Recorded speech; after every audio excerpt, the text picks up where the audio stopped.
Let me mansplain. Oh my god. Becky, look at her. The Let Me Mansplain Podcast. Hello? Oh, we've been, dog. We did it for like damn near 20 minutes for I don't know how many episodes now. Nah, Aibo. man, but you Aibo. can't do that, man. Every time she pulls over, man, you can't just whip it out and just get to it. You have to give the foreplay a little bit, man. Nah, that's what I'm saying. We did the foreplay for 20 minutes for 5, 6, 7 episodes. Oh, this time when you're ready to go. Oh, Nah, man, we need to do the foreplay every time, man. The sensationalists deserve foreplay, man. All you niggas deserve foreplay. in real life, a chick will tell you, oh, this foreplay all the time is not what she wants. She'll go ahead and grab it out and stick it in herself. But sensationals or the sensationalists are not hunts who just grab it and put it in themselves. We need to just lubricate. So you want to Just lubricate for like- niggas? Ah, yeah. You see, That nigga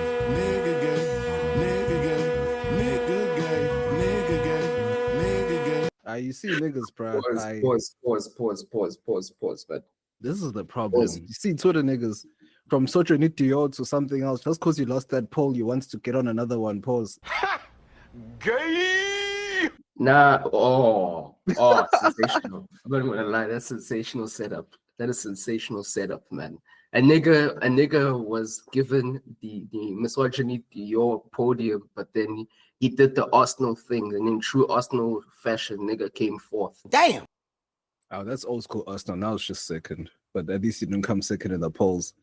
I know at least niggas voted. I didn't know that niggas were gonna vote that much, but niggas came through. bro, the obvious one, man. And I think, you know what, this is the first time and probably the only time I'll say the sentence, but I'm happy to come forth. I really am happy to come forth. There's no other place where that's a good statement to make, because it's either you're on the first hit list of Bonnie Blue or the train is moving mad. Nah, man, but I completely understand what you said last episode. By sometimes when you see this one member, the member that won, I'm like, okay, like where does your brain take you to even think of something like this? I get you. Even I was shocked. I was like, what's up with this guy? I know that void nigga, but that void nigga is built different, man. Now, if you want to see a different ass nigga, it's a different ass nigga who comes from the deepest pits of hell, Satan's greatest soldier. Man, you gotta look at a nigga called Void on Twitter. Wait, I actually want to pull it up for people who've never seen it. Degeneracy on lock. Bro, You I know was what I just mean? so shook. Like, and it was like a random tweet. It wasn't like a bang or anything. I'm like, is this really how you think? Like, okay, all right. Rationalize it however you want. No, but I can really see that for him, this is not a gimmick, man. It's not a game. Okay, yeah. You see what It's not I'm a saying? game. He's about it. Okay, so it's at VHOYEE. At Why are you giving niggas free VHOYEE. promo? Nah, man. I want niggas to see this because I'm cleaning my name, man. I'm cleaning my name. I'm tired of niggas. The more you cleanse your name, is the more you get it dirty by the ones around it. You keep trying to cleanse and wash it in the same pace, and you're like, how Jota, you washed it once. Why do you have to keep washing it? Because, man, you don't only get baptized once, you get baptized a number of times. Yeah. Oh, yeah. That's why a tea bag, you can't just dip it in once. You have to dip it in multiple times, and you have to hear her throat damn go. it. Oh, you nasty. Oh, yo,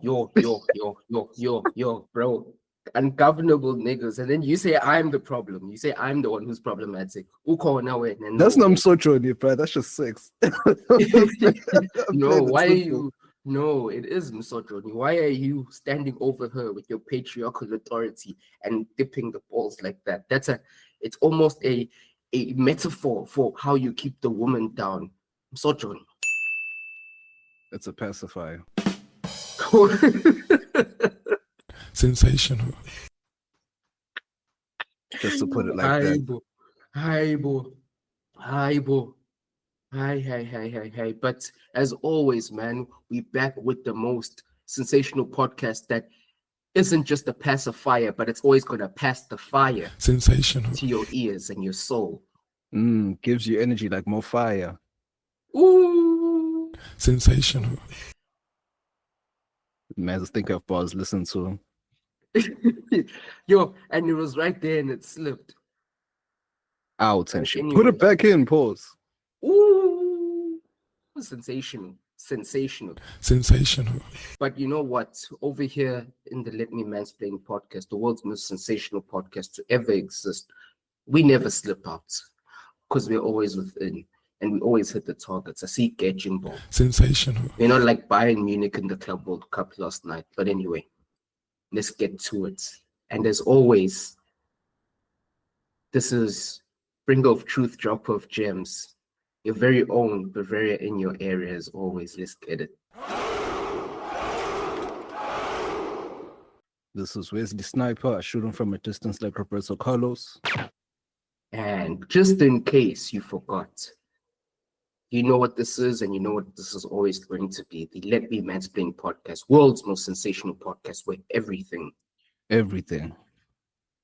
goes, just as long as you can mansplain it. We on. Let's go. Let's go. Let's go. let's Sensational transition. Let's Sensational. go. Let's go. Let's go. What right. did I miss? Right. What did I miss? Let's go.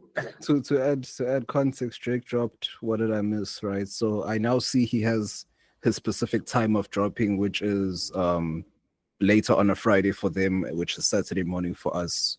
It's been happening since last year, so I'm like, okay, cool, fine, right?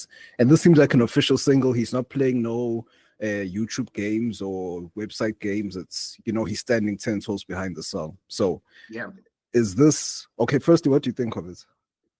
At first, like, number one, we have to get out the way. The beat is absolutely nasty. Like when I heard that beat, man, my face scrunched up immediately. I look like a white person complaining about their black neighbors, man, shaking fists in the air. Scrunched up face immediately. Amazing beat, amazing. That's first thoughts, and then the second thought is like, it's half frustration and half like, I'm happy that the boy dropped, and it's obviously the track as a whole is fire. But it's almost like I don't want to say it's a palate cleanser, but right now it's a different taste for the palate because I feel like niggas are outside rapping. And I would have liked to see Drake get in that bag, but in typical Six God fashion, nigga will always go against the grain. So he came with a pretty familiar sound that we all know him for, but let's go. He just has that thing. It's where it's, I don't know if he's a troll. I don't know what it is, but this nigga just knows how to rile up niggas, man.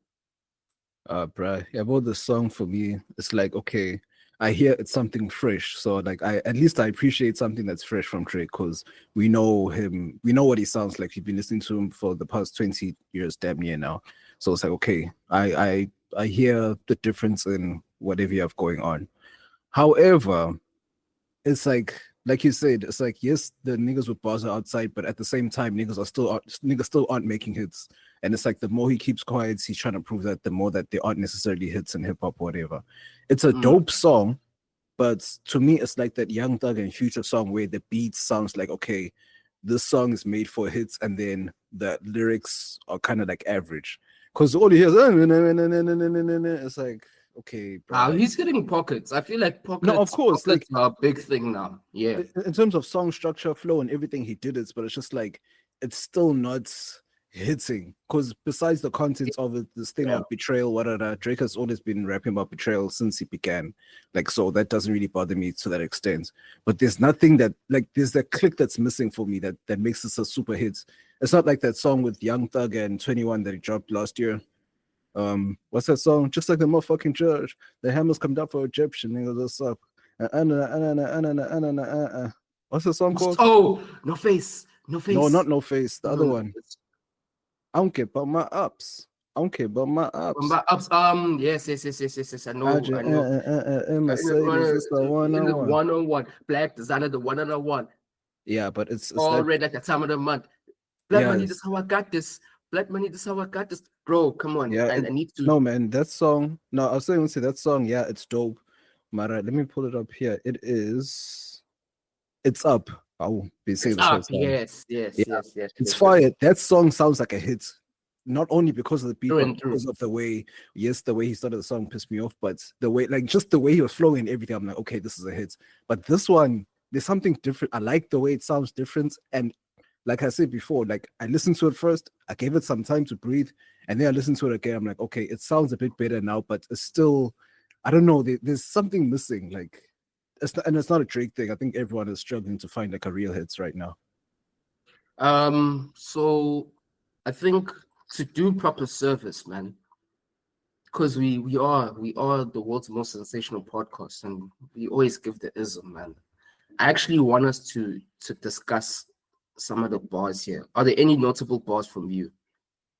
No, bro, he's saying things that he's always said. Aye, bro, but the TLC left eye flip, the TLC chili ice for your left eye, that Basic. was sensational. You think so? Basic. There's a standard of, yes, I understand putting bars in your hits, but nah, basic. All right. So for me, that's one. I think for me it was more the music video, like the ice. Obviously the guns all pointing at him a bit corny. Some niggas found that hard. I think it's a bit corny. But the thing that made me laugh, I don't know if you saw it towards the end. There was like a little ice graveyard. Nah, I didn't see that. It's like a box that's probably a meter high, and it's shaped like a graveyard made of ice. And obviously niggas started putting on the tinfoil hat, thinking that that's for Kendrick. And I think that is the funniest shit ever. Like the nigga made a mini coffin for the nigga, and that's the funniest shit ever. But Oh, do the you actual think? size of the cutout was like small. Yes, it was tiny. It was tiny, bro, and that thing was funny to me. And I think it was so clear. And my thing is, if we get a round two, would you be down for round two?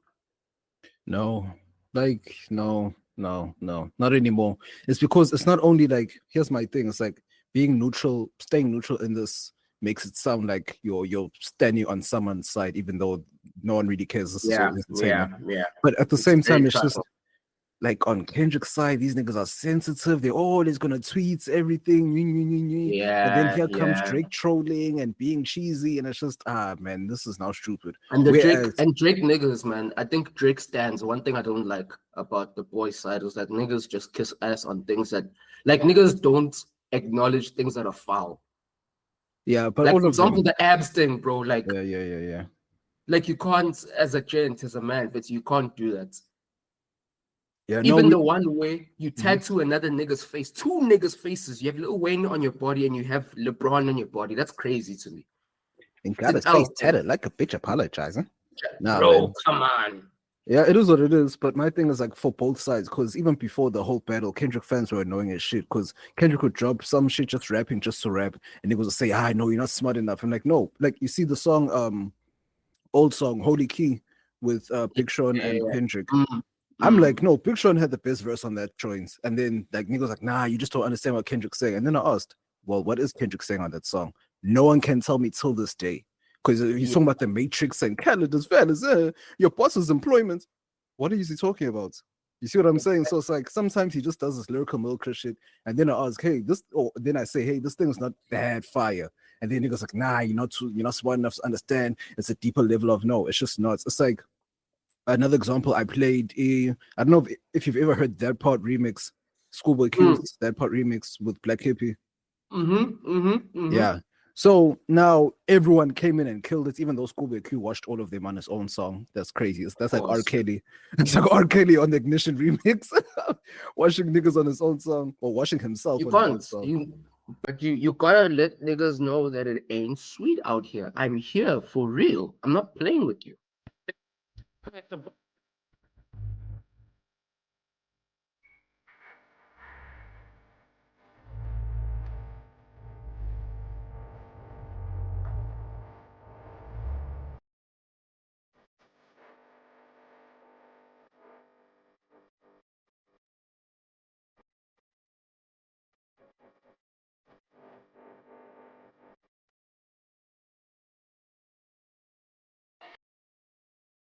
Exactly. Exactly. So basically, on that song, Kendrick's had the weakest verse, and even Kane loves. When I was playing it for Kane back when it first came out, he loves Kendrick. But then when his verse came on, his face changed. He's like, "How, bro? It's like it's time to flag." It's like, ha ha ha ha ha. Uncle Ruckus. The nigga will use words he don't really know. Ungangimizi mina la ekhulunywa khona isingisi, ungangisho kuthiwa ngabe uyaphi. Manazi ukuthi ngiyokhuluma isingisi, ungangibizi ngoba angifuni ukuba lapho. Into engizoyenza ngizosukuma lapho ngisakhuluma isingisi nonke ngivele ngifake impama. Nonke neskim sakho. Yo, I was trying to say it's time to flex, but I almost said it's time to flex. Hey, bro. And niggas out here sounded like he can't speak English. Hey, my parents wasted money on suburban schools. Man, they wasted money on this education because English always hits us with stepovers, man. Bro. But anyway, just to wrap that up, I'm just saying, like, no, Kendrick had the worst verse on that joint. So it's like sometimes you have to be able to admit that your artist has a bad verse. But my question to you is, okay, first and foremost, we've established that your favorite artist is Drake. To you, what is out of these three? No, in general, in life, one of your favorite artists is Drake. No? Yeah. Okay, I can take that. Or anyone else, or any other of your favorite artists. What is the worst song? Or we're gonna speak about Drake in this particular one. What is the specific song that you say is his wackest? Chester. You don't like that joint? I know, no. The beat was hard, hey? It was so hard. That was hard. And then he changed the beats and it's like, got so many chains, I call me chain and chain him. I'm like, that's not Gal Chester. Is that not? Oh, it's. Do you think that's Erman's link? Actual means. Oh, tell my wrist. No. Yeah, but okay, that. Oh, you mean pop style? Pop star is pop style. It's vibey. Now we done, Rich. That one. Rich. That's just so 4301 shit. Yeah, that one is also. That one is definitely and Galchester as well. Like I actually meant. I also Galchester. Oh, okay. So you made pop style, but then you're gonna add Galchester in there. Both of them. Okay. Two pack of ass. Another one where I think Drake did not do himself any justice was what's this thing, man? Okay, wait. It was also on. I don't like passion fruit either. I fuck with that. It's on a different vibe, but I don't know. Like passion fruit, but I don't think it's whack. Yeah. No, I get you. Okay, so I mean, I'm gonna say the songs. Well, for me, my favorite artist is J. Cole. I'll say the songs I don't like, and then while I'm doing that, you'll think of your favorite artist's worst album. All right, so that's what you'll be thinking of. So for me, one of the worst songs that I've heard from J. Cole is that song of K.O.D. Photograph. Fell in love with Photograph. I don't even know her name. But how? That's fine. It's a brick. That shit was that's trash. I know that song was trash as fuck. Bro. Oh, Photograph. That was the same song when you said, "I'm practicing perfectly, I'm practicing baby." Yeah, bro. Yeah. Nah. Fair enough. Another one where it's going to be kind of controversial, right? But another one of my top artists is Nas, right? And then, like, the bars and everything on it is fucking amazing. But the beat, like this nigga's beat selection. So I think it's Replay. It's the one where he raps, he's rapping backwards, right? The beat on that thing is terrible. See, Nas, Replay on Nas, man, it's terrible. Wait, is it called Replay? I think. Wait. Let me actually remember the name. I don't remember. Go he there. Wait. Rewind. Sorry, not Replay. Rewind. The beat is but it's like, you know, when niggas take niggas bars and then put it on another beat and then you hear it in the step. Oh my god, this is fire. Like Rewind, I didn't like that, but it's not whack. Nas is, for one thing, Nas is never whack. He's always just the worst thing that Nas could ever be is just underwhelming because he chose the wrong beat or the wrong pocket, but he's never whack. Nah, I get you. Like for me, And then that I think I didn't like Abracadabra either. Though it was one on one of the most recent ones on the King's King's how am I disease. yes, it was one of the recent ones on the King's disease. I didn't really like Abracadabra that much. I think it's KG2. I don't like Abracadabra because he's trying to do this new flow. It's like it's not. No, like I don't feel it like how, bro. You go into someone who's has 30+ years in the game, so trying to find a bad song or trying to think of all the bad songs, that's another story for another day. But for me, like another J. Cole song that doesn't really resonate with me, or songs in Yabo 20, what's this? Oh, For Your Eyes Only. I think it Hey, was but yes, She's this Mine. man just this nigga just named an album over a send once or view once. Yo, What? I hate that shit. View once. You know when Han sends you a WhatsApp. No, it's view you're saying once wait. for your That's crazy. That's crazy. That only click now. dog. You only click now, like for your eyes only. Who's trying if you once? And then Yeah. if that wasn't enough, he also dropped one called Might Delete Later. Exactly. But snap, right? I go off that's one. She's Mine, part 1 and 2. I'm like, you see, now when you actually listen back to J. Cole's music, you can hear the sleepiness that people complain about. I'm just like, bro, come on, wake this shit up. Catch me. I'm falling in love. Hey, bro. Bro, that's fire. That's fire. It's dope, but it's like, yo, bro, like, yo, You need to be in a certain vibe though to catch it. Of course, because old school J. Cole was the lo-fi, whatever. But one of your favorite artists' worst album?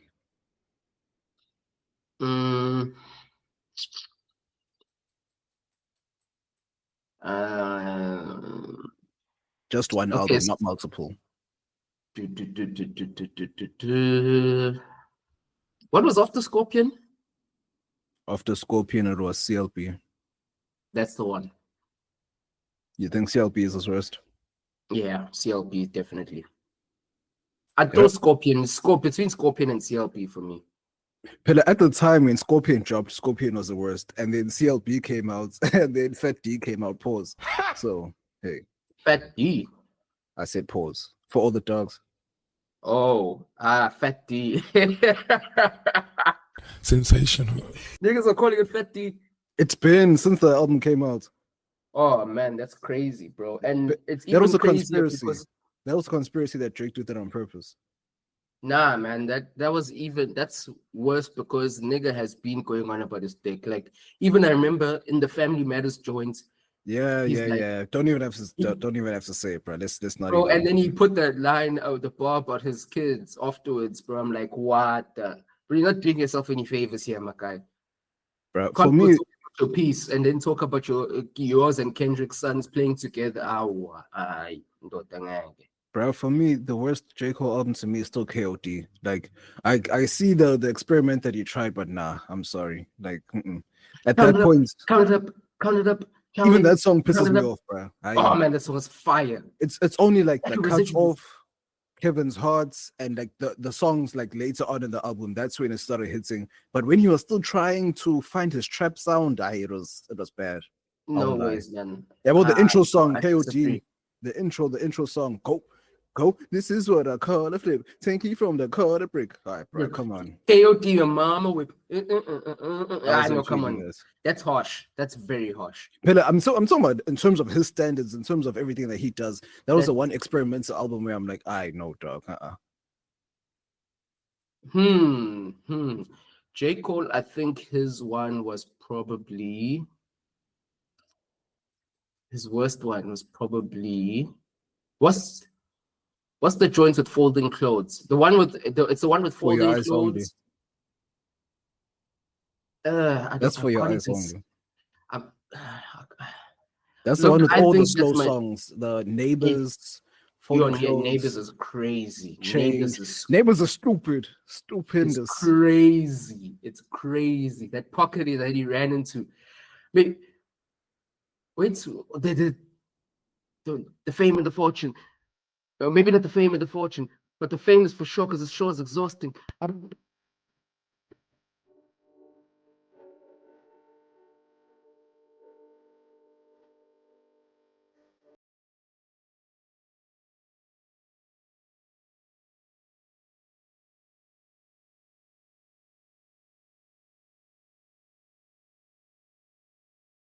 Yes, the That's pockets why that I he, will. True. yeah, pockets that he planted there were absolutely magnificent. I could taste it. Could taste the pockets. He Pause. sits. But that's what I'm saying with J. Cole coming up, especially in 2014 First Hills Drive. To me, that's still not his best album. I understand for those that don't really fuck with him like that, but yeah, boy, Bonson, I'm fine. Layered music. There's so many random songs that I think about that, like, come up not even because of nostalgia, but just a thing of like, yo, bro, this song is dope. Yeah, but Trading Day. Oh my gosh, Yeah, like yeah. Training Day is fire. And there's another song, the one with James Fauntleroy. I think the song's called Born Sinner. I was Yeah. born sinning, but I died better than that. Ah, boy. And I then, still think Lapana Mchita was confused. Like J. Cole, up until For Your Eyes Only, he didn't know what he wanted to be or what he wanted to do. Like I think 2014 Forest Hills was the one where niggas sat in his pocket. He knew what he was, he knew what he wanted to do. Before then, it was almost like he doesn't know whether he wants to be a good guy or a savage or this or that. And I feel like Bonson has a little bit of that. There's a lot of conflict in those bars. And the side notes, what you J. Cole, there's no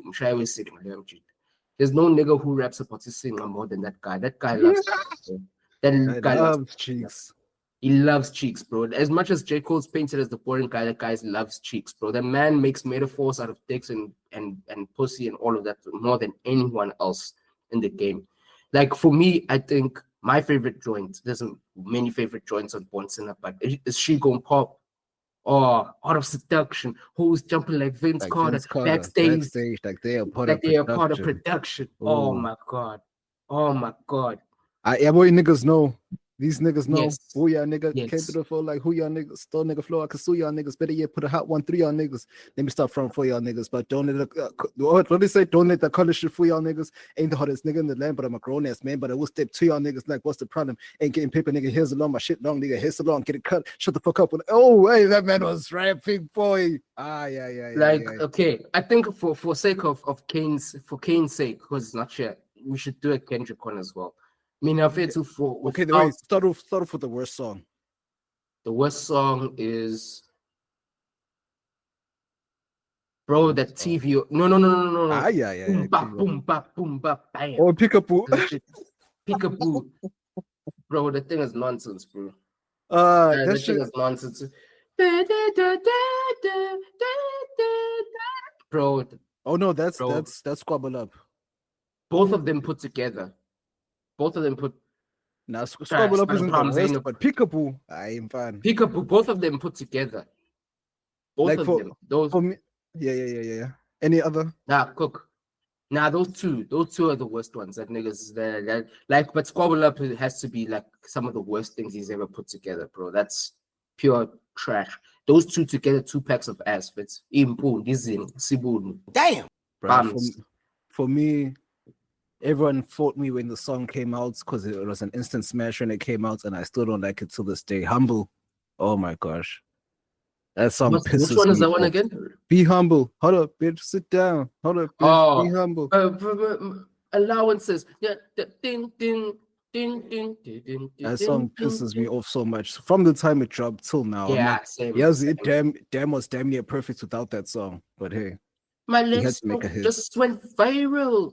That for me is when Kendrick started losing it.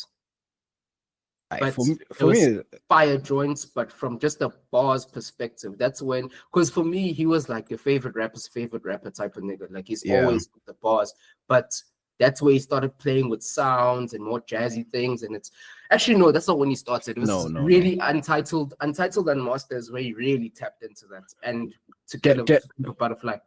Damn was just an industry album. Like he just had to make a pop. Like you can hear that he went into it intentionally trying to make something that'll be popular, that'll sell high numbers, that'll be catchy. And you can hear that he did it intentionally. So I'm not mad at the efforts because it was fire and it was still him. Because there's like 3 or 4 joints, maybe even more, where there's heavy lyricism, and then there's the light stuff, and then there's the one with Rihanna for the girls. Everyone should just and Loyalty.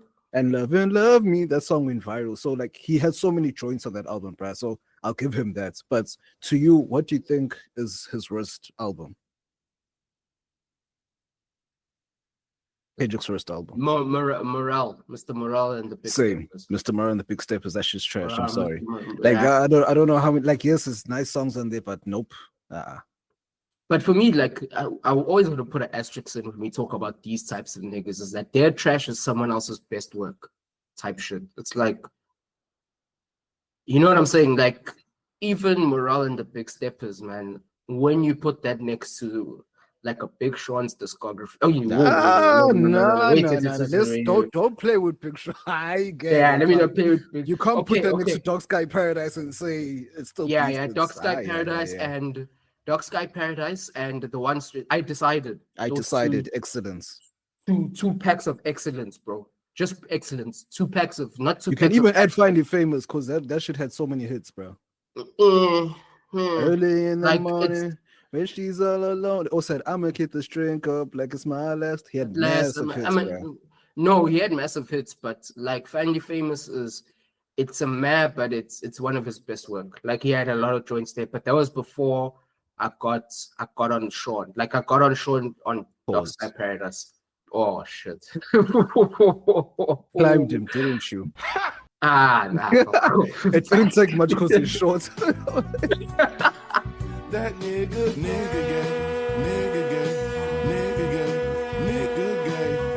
gay. Oh, boy. Man probably use those abs like those rocks when you're doing rock climbing, those fake ass abs. But anyway, pause. No, that's too far. No, that's way too far. Never mind. That's crazy. He said he was gay, so what? That's insane. Nah, nah, wait. My brain short circuited. Bro, never mind.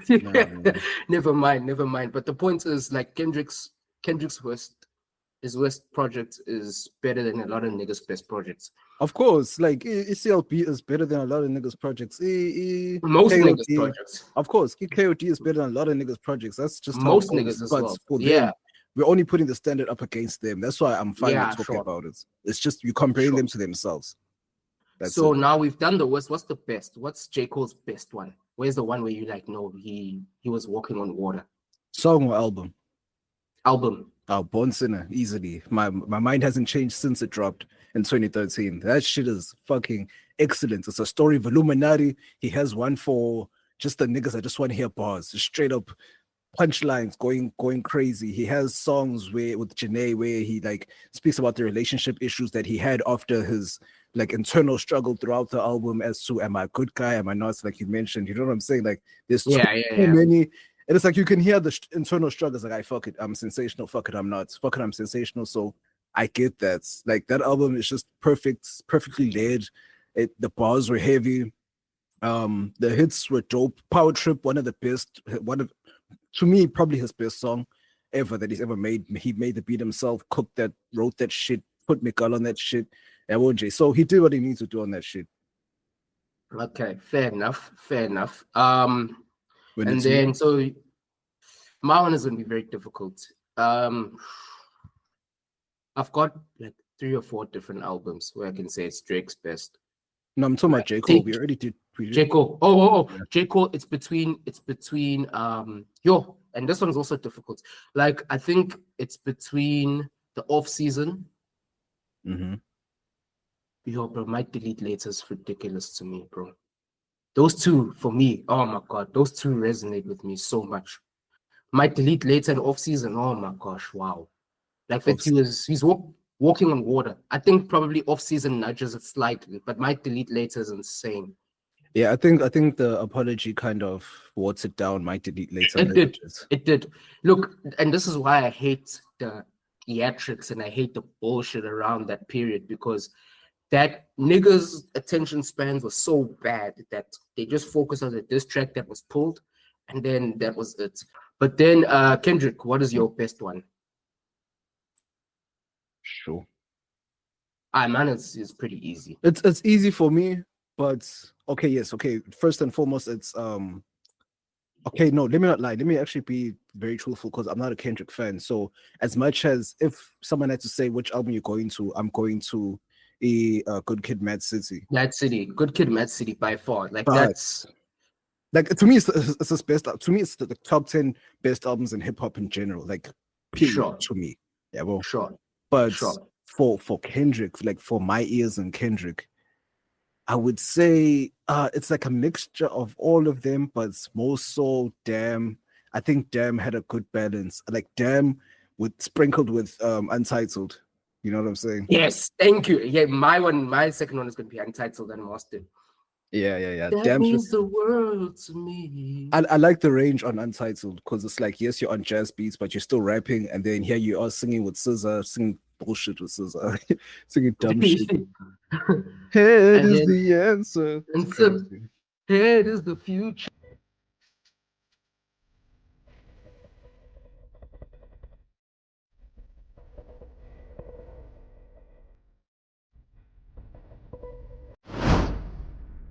How's a nigga AIDS?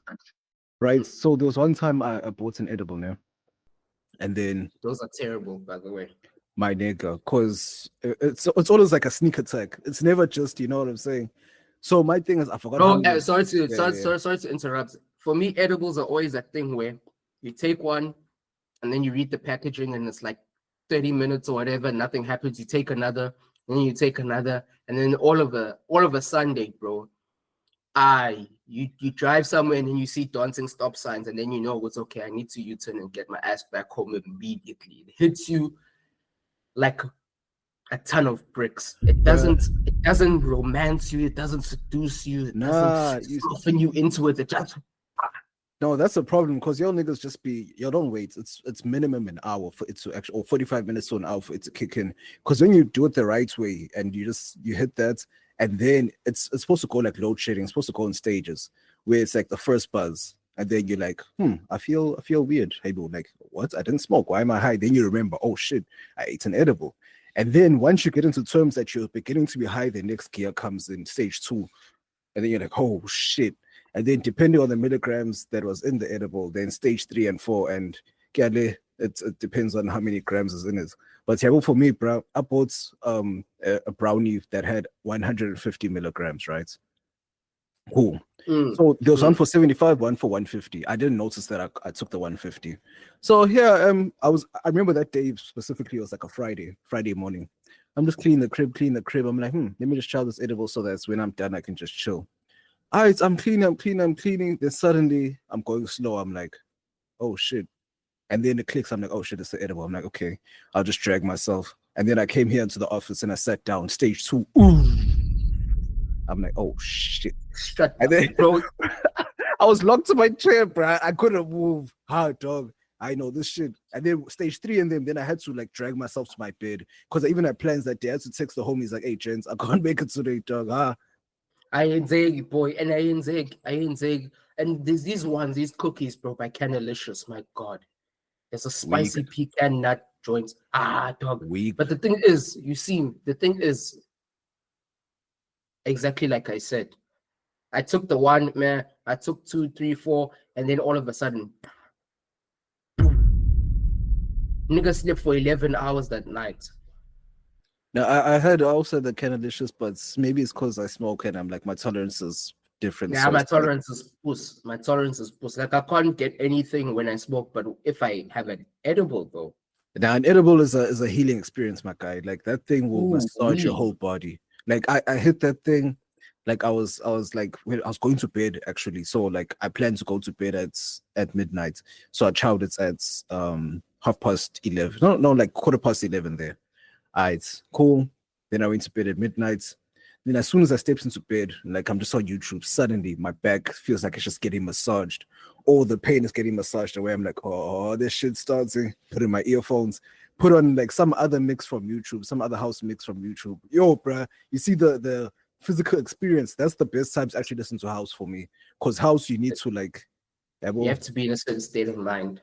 You have to feel it in your soul, exactly. Just to switch gears, you know, off the edibles, as you were saying about a physical experience and being massaged deeply, man. Did you see how Diddy beat case? Nah, man. That nigga beat the case. He beat the case. Oh my God. Bro, I've never seen a remontada like this since Bossa, bro. I'll be honest, this is no remontada because he wasn't charged for the things that they said that they had on him in the beginning. You know what I'm saying? Because they kept saying, "Let's see, oh, heavy hitters are involved. His videos, but all they were charging him for was prostitution."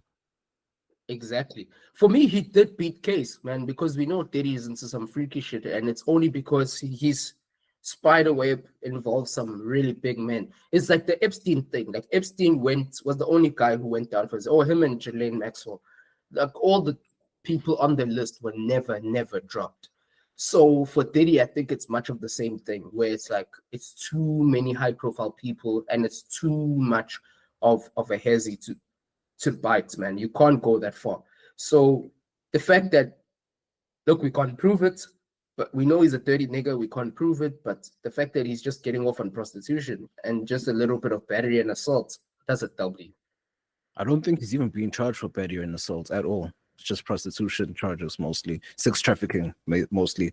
And from what he was doing, it wasn't sex trafficking. So most of them were going to be, because they tried to like do like a F.R.I.C.O, like a sex trafficking RICO on him. And it's like, okay, but if that's the case, then it's more than just flying prostitutes over to your place. Because he was found guilty of like the basic prostitution stuff, and he faces up to 20. Maybe he might get a year or two and then get bail, or he can serve the rest of his sentence from house arrest, things like that, of course.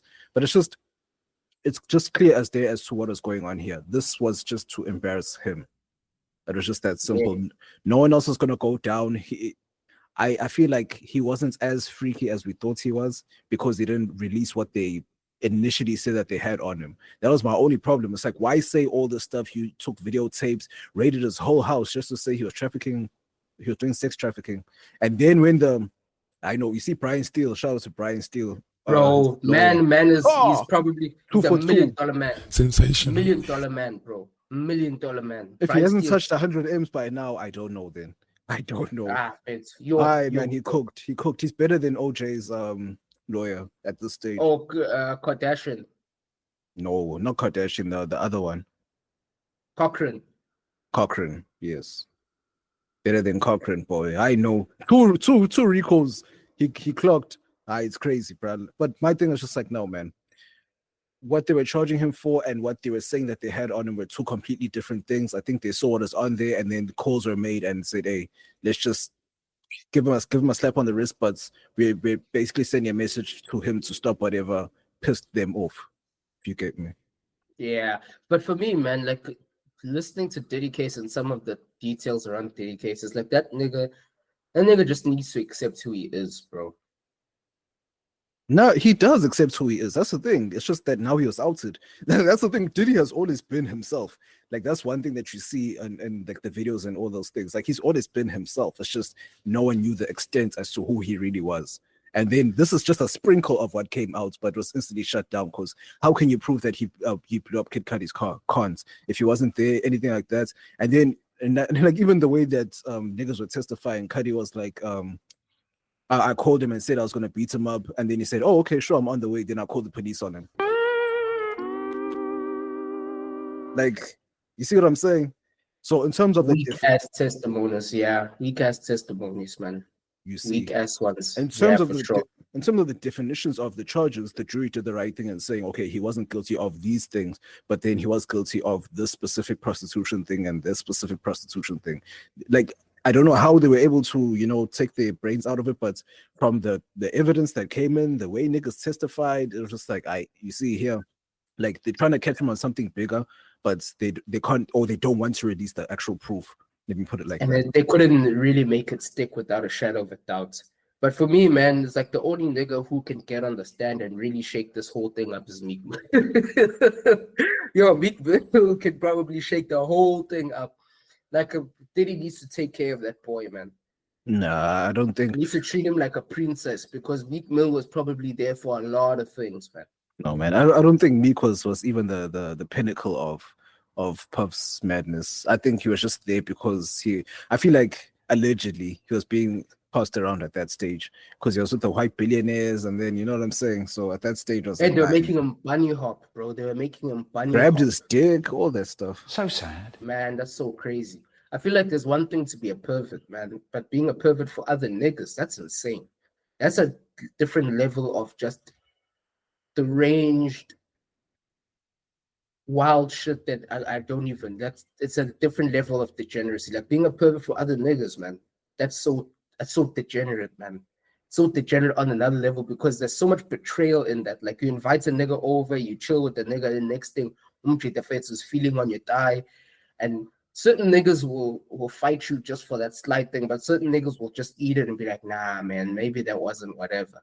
And because Diddy obviously is a powerful nigga, he's gonna put you on. He's like, maybe that was just an off moment. Then niggas make weird comments and look at you weirdly, and Niggas start licking their lips, looking at you. bro. And then maybe nigga will think to himself, hey, maybe he's looking at the lips at the money we're about to make together. And then before it's too late, we, bruh. And very randomly, like I was watching. Speaking of freaky niggas, I was watching the whole R.K.A.N.E Trapped in the Closet. Do you remember that, joint?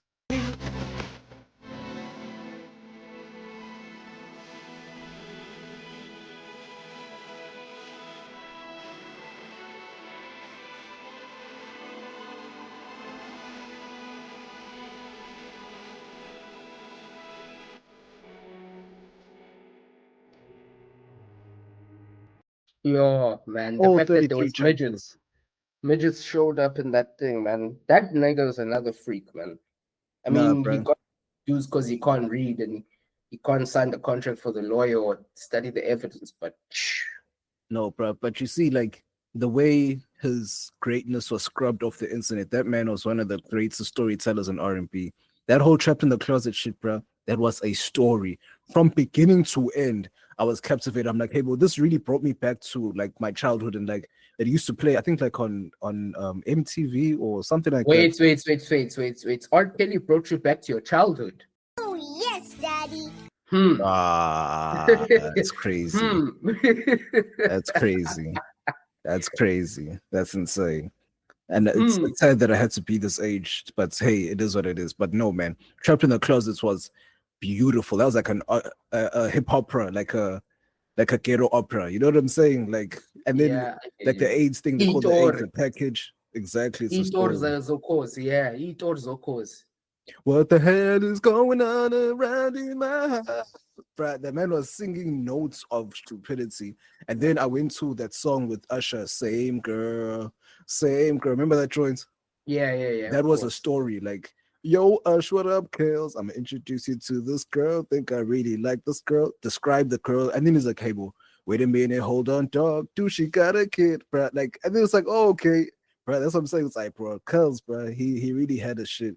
He was like the beginner or the beginning of ratchetness in R&B because niggas were just begging before.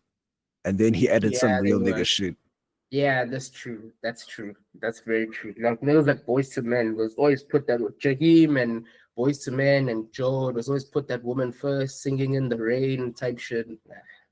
I was actually listening to that R&B this morning. I was like, yeah, all these niggas were begging. And then even Cisco, somebody sleeping in my bed.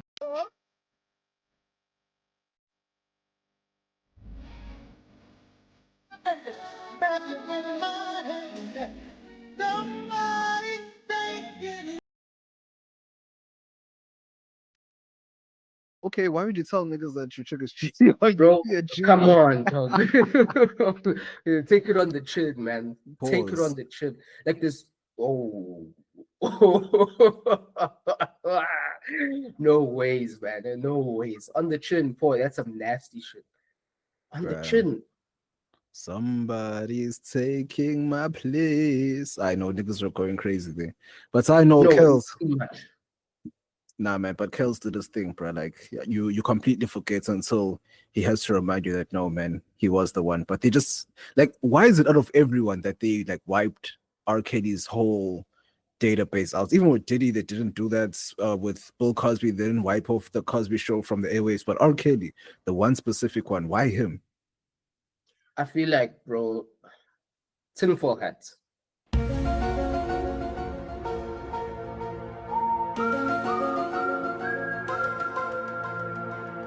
Illuminati confirmed. I think it's because R. Kelly really didn't have much more upside left to him. Like he had not much more to give. He would just jump on joints every now and again. It's like his powers are gone type of thing. It's almost like Lil Wayne in a sense where his powers are gone. He could release more music and we wouldn't really notice because the ones where they hit, it was a specific time, a specific place. So because of that effect, his catalog is almost, it's dated, but his catalog is almost like it's like an artifact kind of thing Nah, today. I disagree. It's not, I disagree. Like it's because of the seriousness of what he was charged with that watered down his catalog. But people still listen to bruh, these are like, bruh, in R&B, it's 1A is Stevie Wonder, 1B is R. Kelly. Like that's how deep, like that's how amazing he is. That man was hits after hits after hits after hits after hits exactly. after hits. Like and these are lasting hits, not just temporary hits. Yeah, Like, okay, fair happy enough. Like people, you could activate him on tour. You could activate because people like Boma, Tony Braxton, and that chick. Who's that chick that just recently to what's her name? To something. The chick that came to South Africa. which one now? No, man, she has that song. Yo, man, come on, man. And she's on Metro FM every Sunday, man. I don't know. I don't listen to radio, though. Well, it's been years. Yo, hi, you don't need to listen to radio to know this hand, man. She came to South Africa. Where's she from? She's an American hand, bro. What, Tanarel or who? No, man. It's wait. What is she, an R&B singer? Like, what? Yes, R&B singer. Yes. That's also the T. I think it's a T. I want to say T. I don't know. Do you know like a song of hers, or is she a colored? Like more detail. Yeah, she's a light skin colored hand, looking light skin. Bro, she has this huge. And the song is running away from me as well, man. Yo, niggas on mental block. Sorry, I'm a little bit. Bro, this nigga saying, do you know the song? Ooh, that girl. Like you're not even giving those emotions. Wait. Do you mean Lord Kez? No.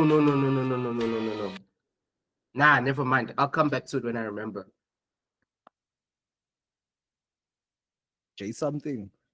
No, I'll chase something Fits. What are you talking about? A nigga Fits from across the border. Oh, you said this chick is also from across the border. No, she's from the States.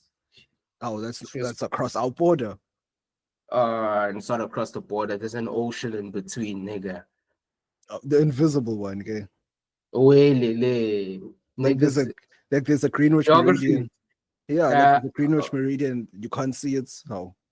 Nigga, if it's Greenwich Meridian is in England, if it's Mendem Pelalis. But you can't see it though. Yeah, well, it's still a border. God. Equator. You can't see it. What in the hits blunt conversation is this? Bruh. But anyway, enough about that chick. Tamia.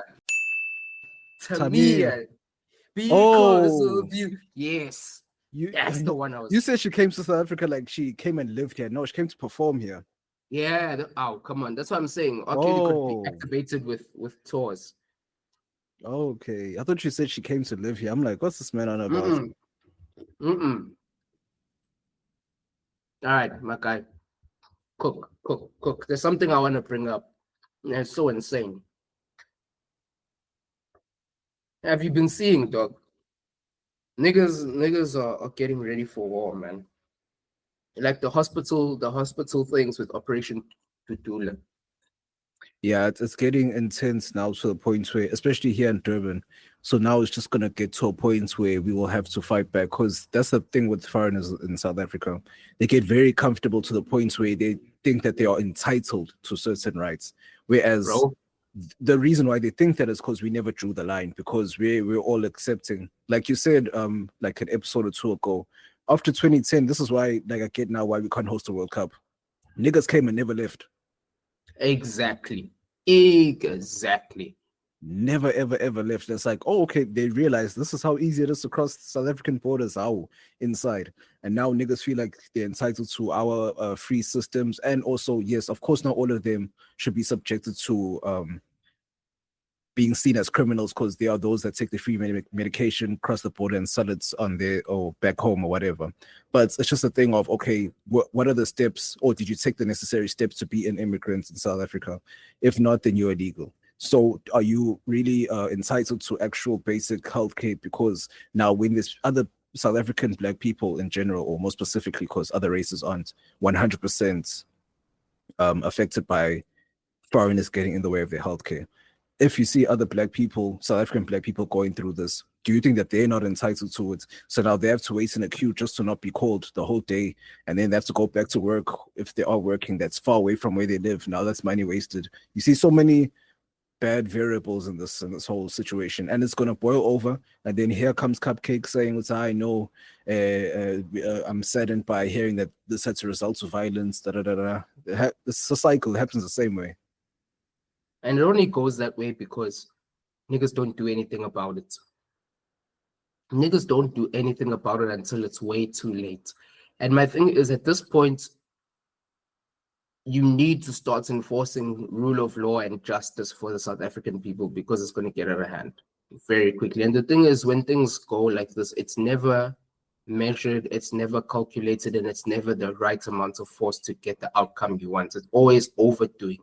It's what I hate about humans, man. We don't have the ability to just fix a problem at the level of the problem. We always go overboard.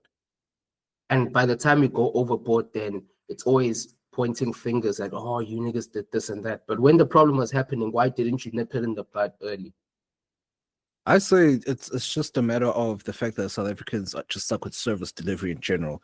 This is a problem of service delivery from the government to stop an issue or nip the issue at the bud, but they couldn't do that, and they haven't done that. So now it's going to boil over to the point where, like I was saying the other day, to a point where it's just going to become or lead to bloodshed. And the other day I was saying that, Yazi, you know, the way South Africa, we kind of dodged a kind of war with the US, the way that whole thing happened. War, yeah. However, the internal issues that we're having now, this is going to be our war, because they're by the UK, they're singing death to the IDF.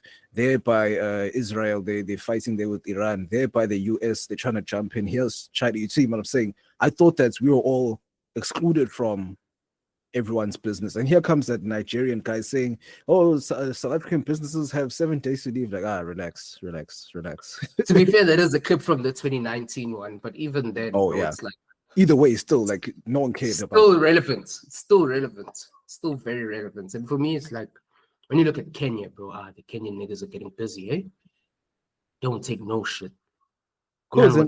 In SA, everything's about soft life. In South Africa, everything's about soft life. So it's like, why would we get down if we want to live soft life? So almost I feel like I've always said, but South Africa is a slay queen. Like, there's a part of South Africa where everything is about soft life, and there's another part where it's about like survival.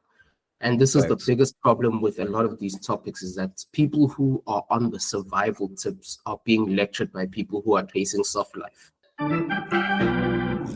And we have an issue when it comes to like the philosophical base of the Black South Africans, because Black South Africans, from one point of life, have the drive and the inherent need to sort the problem out because they fight it for survival. But the people who actually have motion, people within our circles and our socio-economic level, are the ones who are thinking about, oh no, but the poor kids, oh no, but you know, Corbus is having rent that's 60,000 for a 2-bedroom apartment. Oh no, like niggas are in the hood trying to get medication, trying to see and live another day.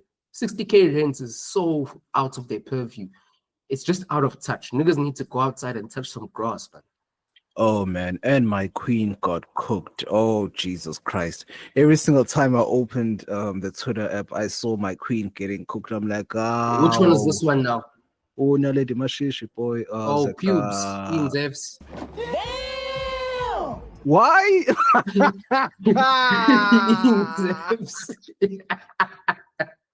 Why are niggas calling her that? Oh, bro, what is Mashishi got? It only click now. Yes, it only click now. Shit. Yes, number 8, my queen, guys.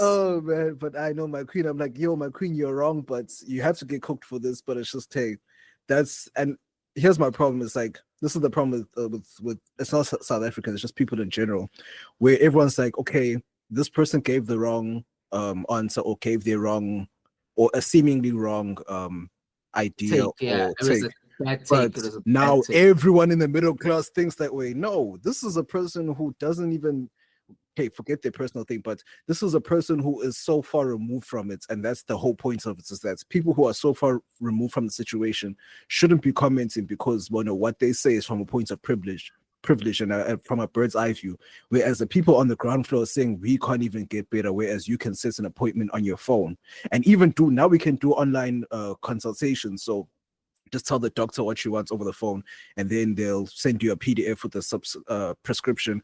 Yeah. You go ahead and get it filled out. That's simple because you can.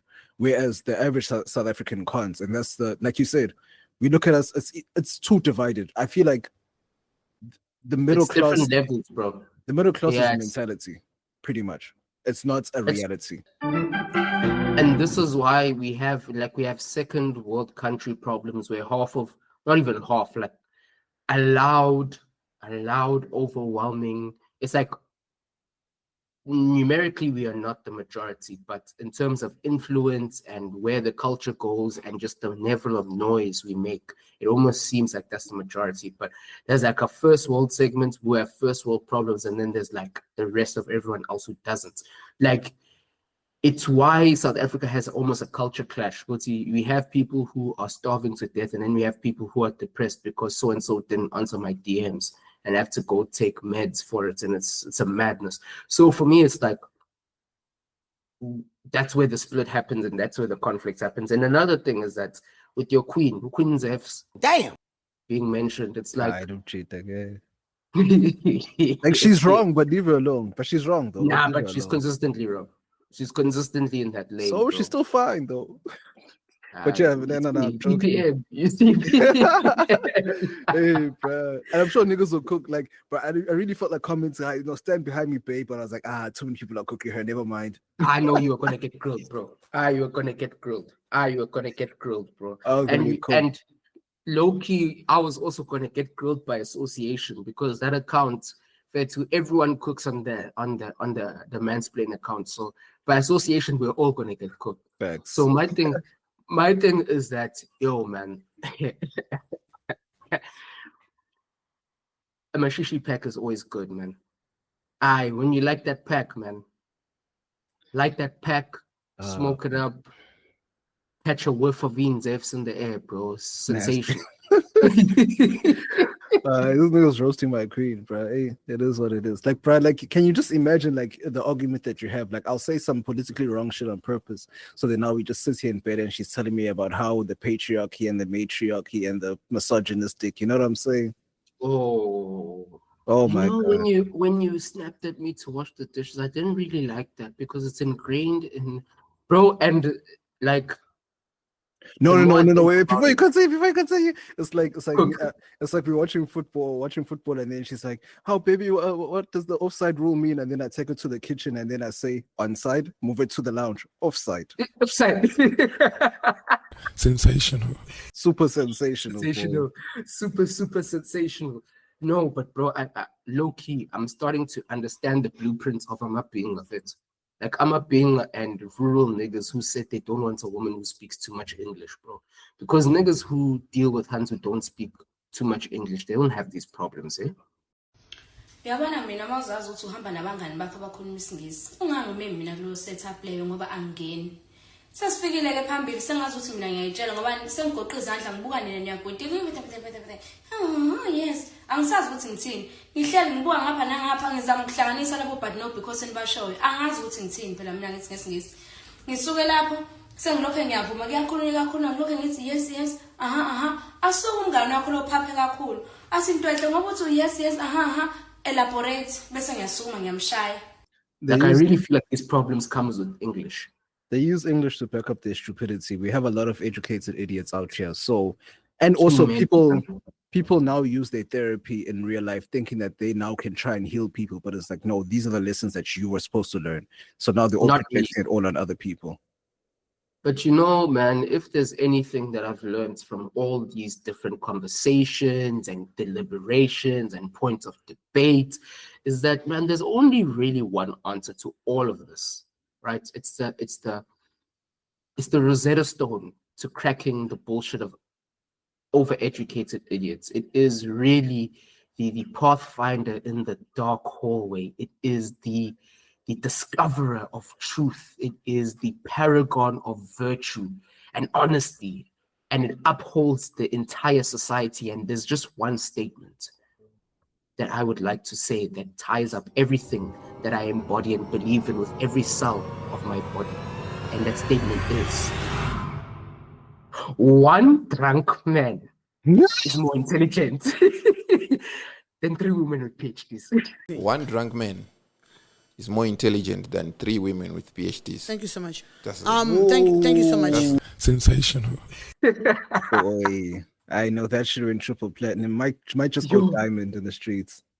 Yo, and you know, for me, like, I'm not to pat myself on the back, but I'm a smart nigga, and I think smart niggas, I have a analysis paralysis problem of every single point. I want to debate it with the same vigor and the same articulation that the person who said some dumb shit, and I want to debunk it as if, you know, we will get a prize. Like when we were in the debating team, we all got prizes for the most convincing arguments and whatever. Twitter doesn't give a damn, doesn't give 2 shits about that. Bro, that's why I'm like, save yourself the time. Just drop that thing. One drunk man. One drunk man. One drunk man is more intelligent than 3 women with PhDs. Thank you so much. Just drop. But anyway. Drop the bag in the mob at the spot. But yeah, switching gears a little bit. Yeah, I just Hey, wanna niggas switch more gears than the F1, man. The F1 Grand Prix. Sensational. Boy. Niggas been in more laps than the F1 Grand Prix. Matter of fact, niggas been in more laps than Bonnie Blue. Pause. Bro, niggas been in more laps than strippers. Sensational. Ooh. Niggas been in more laps than a slave queen that got a guy from Limpopo. Sensational. Ooh, ha. Made a nigga spin. Ha. You know, bro, I think I have a business idea. Hear me out. You know how there's a Dekra report for vehicles? Yeah. I think some type of a Dekra report for Hans would cook. And hear me out on how we would do this. All right. What we do is go through the back door, pause, geolocation device, right? I'm not following, but okay. Hear me. A geolocation device, right? Actually, your phone is already a geolocation device, and everyone goes everywhere with their phone. So, a nigga who's on the app, I feel like I'm giving too much ism here. Niggas would all download this app, right? And the niggas on the app would just run in the background. Then when a hunt comes to said nigga's place and is there for more than an hour or 2, it would go off. Then if she goes to next nigga's place, it goes off. Next nigga's place, it goes off. And then per hand, you know how many pings she got, which means that she was at niggas' places for more than an hour and this many niggas. Bro, that's a Dekra report. It's delivered. Then we ship it off. Then we ship it off to Limpopo and we fix the country. No, we don't fix the country. We cause more chaos. Limpopo niggas' hard work is required, fit.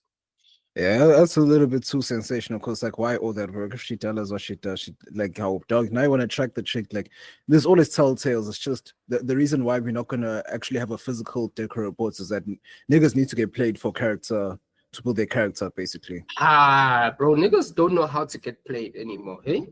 Niggas crash out too much.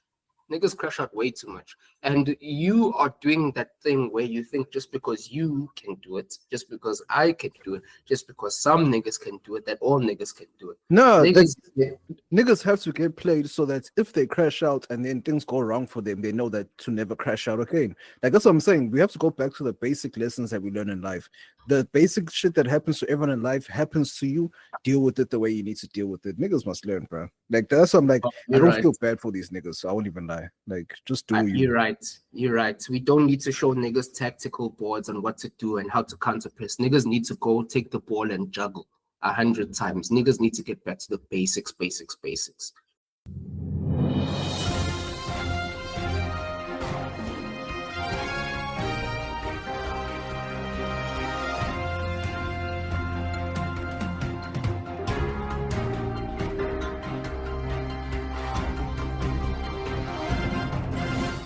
Always, dog, you see General Mkhwanazi dropping some shit?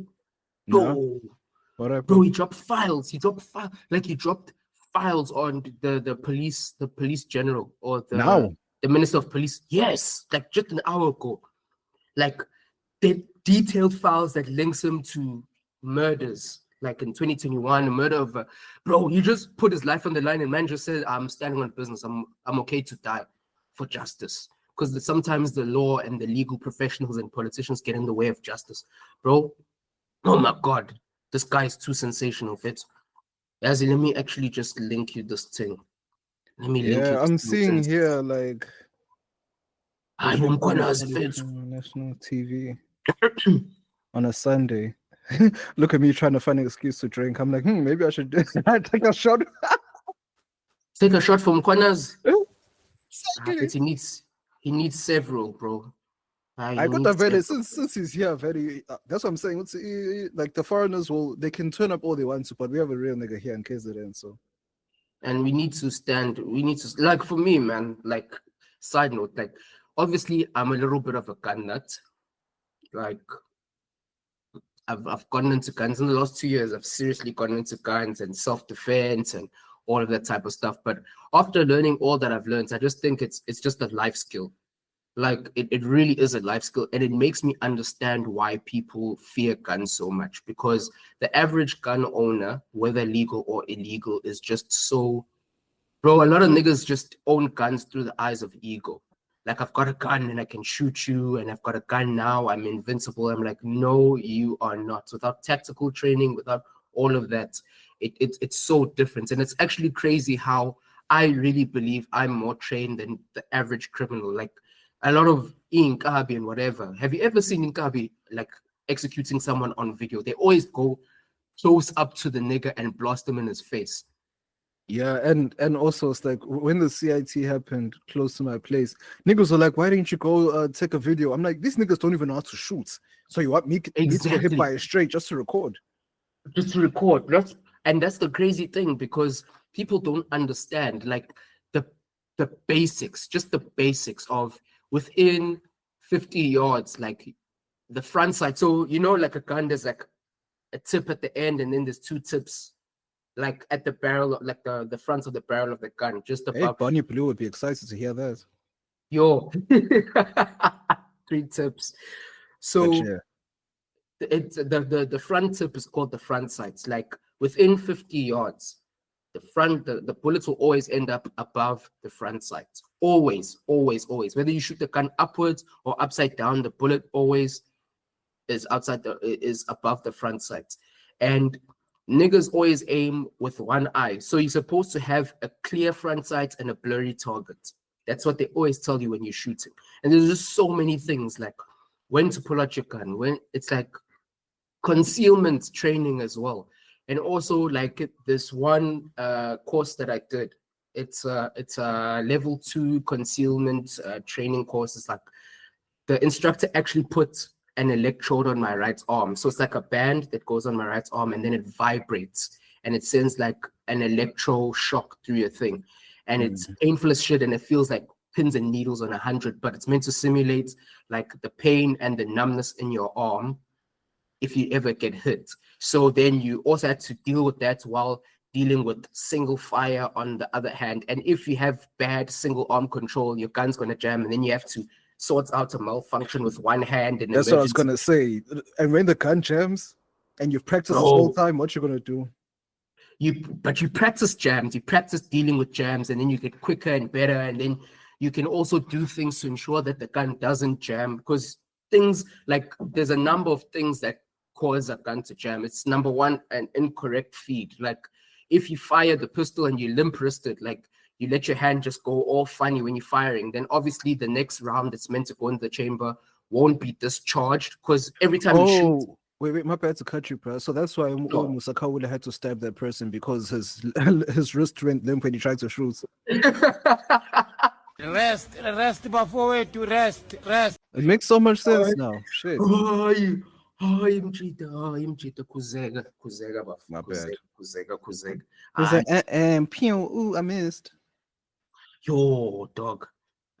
Dog, no ways, man. I don't even want to talk about that situation because my brain is short-circuiting. There's so many levels of homosexuality that I must get through to even address you. So I'll just let that pass. But the whole point of what I'm saying is just that the average person is so untrained and so unaware of what goes into firearms and handling one and just safety drills and just, bro, like I remember I was on range like a couple of months ago when I was back in Durban. And bro, I saw this other nigga was training. Like I think it's a new. This lady was getting into shooting and whatever. And bro, muzzle consciousness is at a low. So muzzle consciousness is like, bro, where the tip. You have to be conscious of where the tip of the gun is at all points. Mm-hmm. So you always have to watch your tip, man. Like you don't want to have your tip pointing at dangerous things, man. You don't want your tip getting into business that it shouldn't get into, man. I feel like muzzle consciousness should be taught to niggas with their other tip. You know what I'm saying? Because niggas have no muzzle consciousness whatsoever. Sensational. But it's just like niggas have no awareness. Like if you're having a conversation with a nigga, you can't turn your whole body with the whole gun, swing the whole shit. Swing the whole shit. Like 5-6 niggas, when you turn your whole body to face the nigga and then put the gun, the tip is facing him. It's like they always say that you either put on the safety and put the gun on the table if someone's talking to you, or you turn around and you grab the tip in your hand. Pause. Hey yo, but that's what I was saying to, like, no, with criminals, that's why it's like when the gun jams, what are they gonna do? Because they're not practicing for that moment, they're practicing just to shoot. When it jams and now you're fucked, you're standing up against security forces, you're fucked. You're pretty much fucked. And like emergency what do you call them? Emergency re-racks, emergency malfunctions. And when they shoot to kill, they don't play around with niggas. Security companies.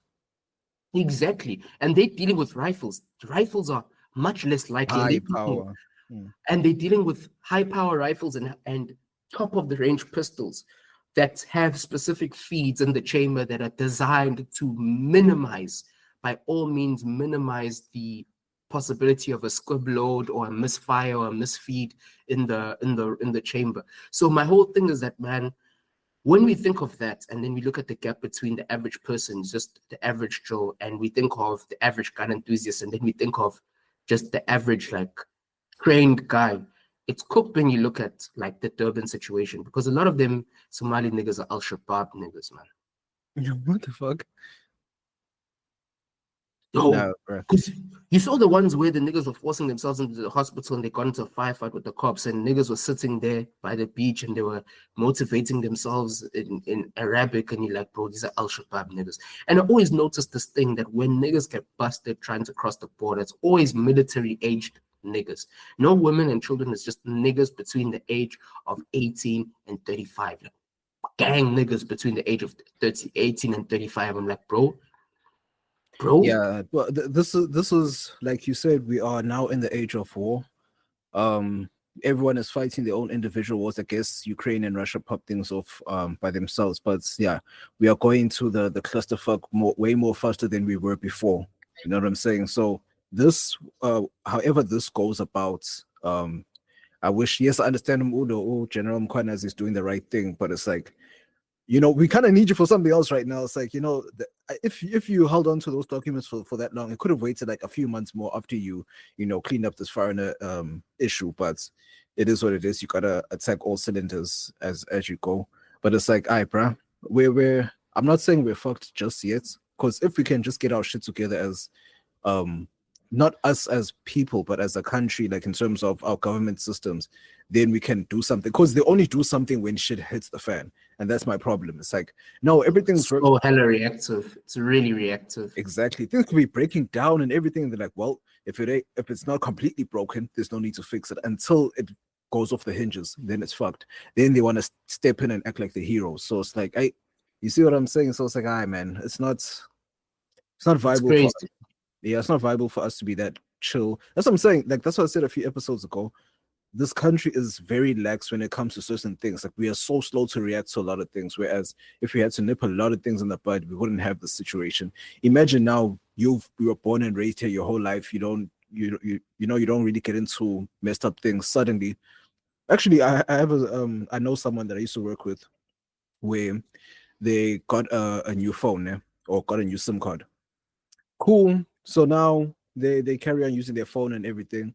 And then suddenly they get a phone call. No, they get a knock on the door from like I forgot what they're called. It's not the Hawks, but these guys that do like terrorism, who investigate terrorism and stuff. I don't know who. I don't know. I'm not sure, but there was an anti-terrorism unit, crime task force. Sorry, task force. Task force. Yeah.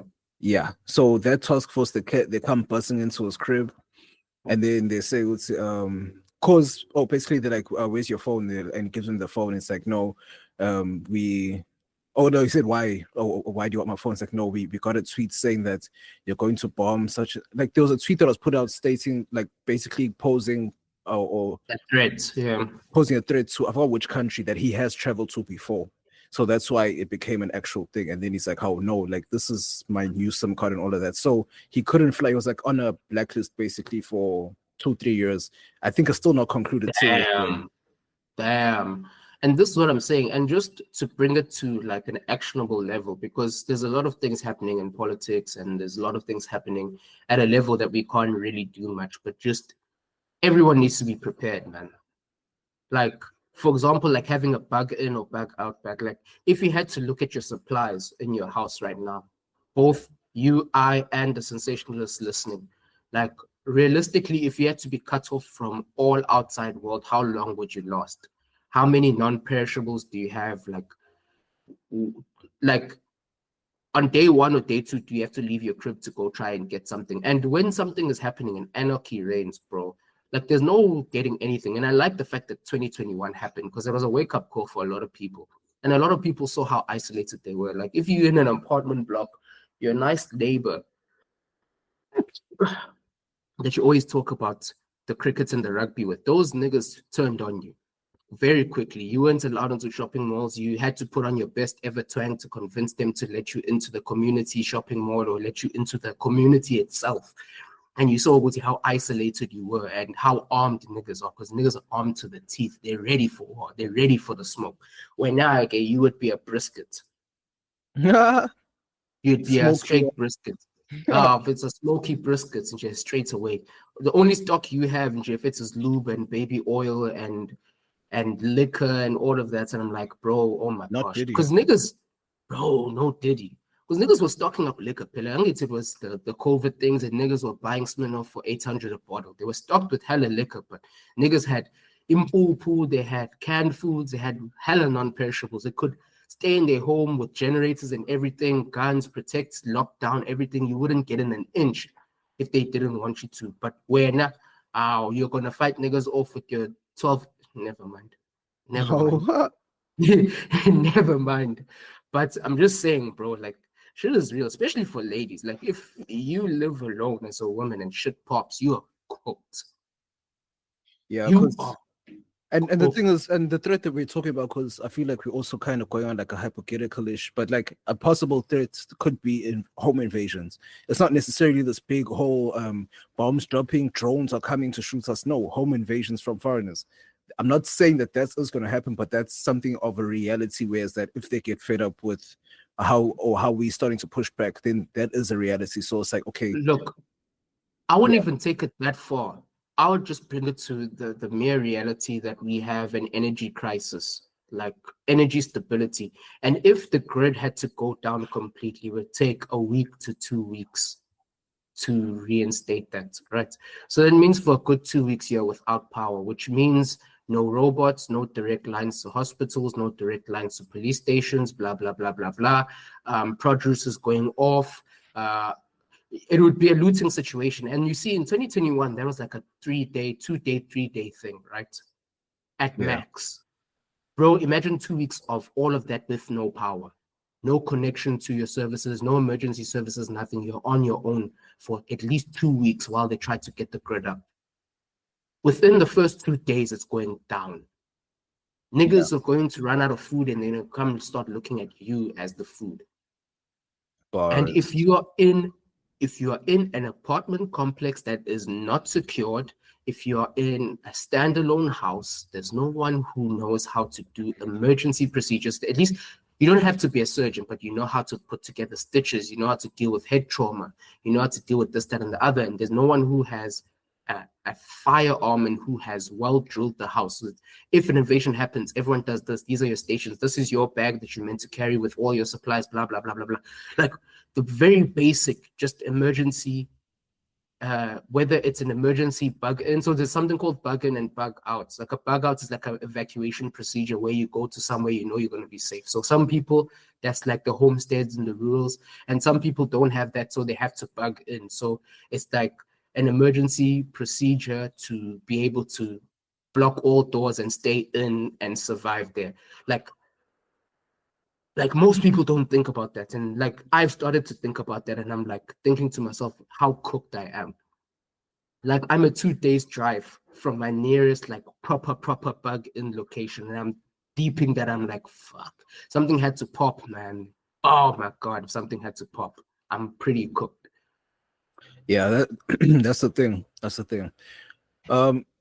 We of course, like that's a luxury that we have in terms of where we live, the areas that we live in, that we're not necessarily 100% prepared for the worst case scenario, even though you have to have these systems put in place, because the worst case can happen one day, and this is life, it can happen. So especially the way the world is headed, yes, we're not 100% involved. Yes, things are popping off here in KZN first, but they haven't, for us that are not in those areas, they haven't really boiled down to those kind of things.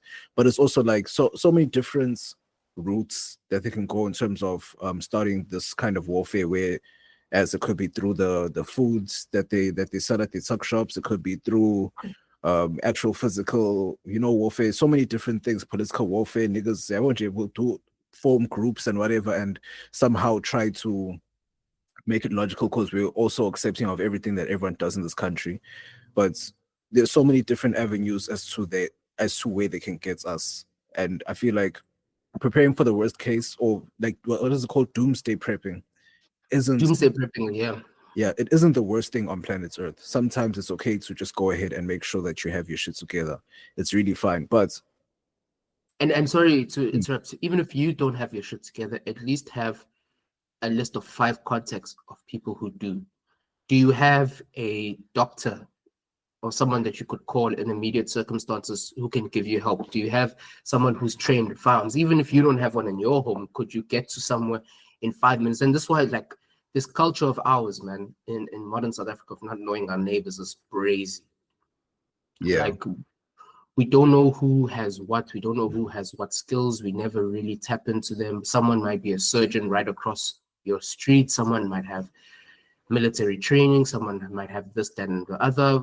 Someone could be able to set up a perimeter sweep, whatever the case may be. And that's why the community is so important, man. This isolation thing and this individualistic thing. Yo, Uncle Ruckus almost cooked me there, but we got it. Slight hezzy, but this thing of community is the most important thing now, man. People need to become people again. Yeah, true. I was also thinking to myself, I'm like, here's the way, like, there was one time where my neighbor was locked out of the house, basically, and her cousin was inside the house and she couldn't hear her. So she came to our driveway, and me, I was just outside. So I was just like chilling outside. And then she comes to our driveway. So I greet her and stuff, and then I can see what's going on, and then I just carry on with my life. Because we don't talk like that, but it's just a thing of I'm keeping an eye on her, so that if whatever happens, like at least she knows that okay, the neighbors here and all those things. If they didn't know us like that, then it wouldn't be a case of no, she wouldn't necessarily feel comfortable to come here and just wait here for her cousin to wake up or whatever the case may be. So there's small things like that. There's big things like protection that can, or protective measures that other families around you could have that you can learn from, even if it's not necessarily you being protected by them, but just to understand, okay, sure, what things do you have in place, what protective measures do you have in place that I can also implement in my home. So all of that makes a lot of sense. But to stay on a very doom and gloom mood, hey bruh, the news Mood of killer. Hey, Bro. we mood killers. Coochie is dry right now. Gucci super duper dry, but it's important, not important, but it's just, we No, gotta it is speak on very it. important. Man, the sensationalists need to know that we got them, man. We gotta get them the ism when it comes to everything. Hey All bruh, things. you see, NJ, like I just randomly opened Twitter, then suddenly I just see a black and white picture of Jota. I'm like, of Diogo Jota. I'm like, what's going on? And then Yo, as soon, you know how the news just flies in on social media, then I see more like, hey, bro, RIP Diogo Jota. I'm like, what? And his yo, brother Andre Silva. I'm like, whoa. yo, Both of them. yo, And then yo. it comes to find out that they got into a car accident when they were trying to overtake another car, and both of them. I didn't even see the car, but from what people were saying, that no, man, the It car was was mashed up, totaled. bro. Yeah. Yeah, it was mashed up. It was mashed up.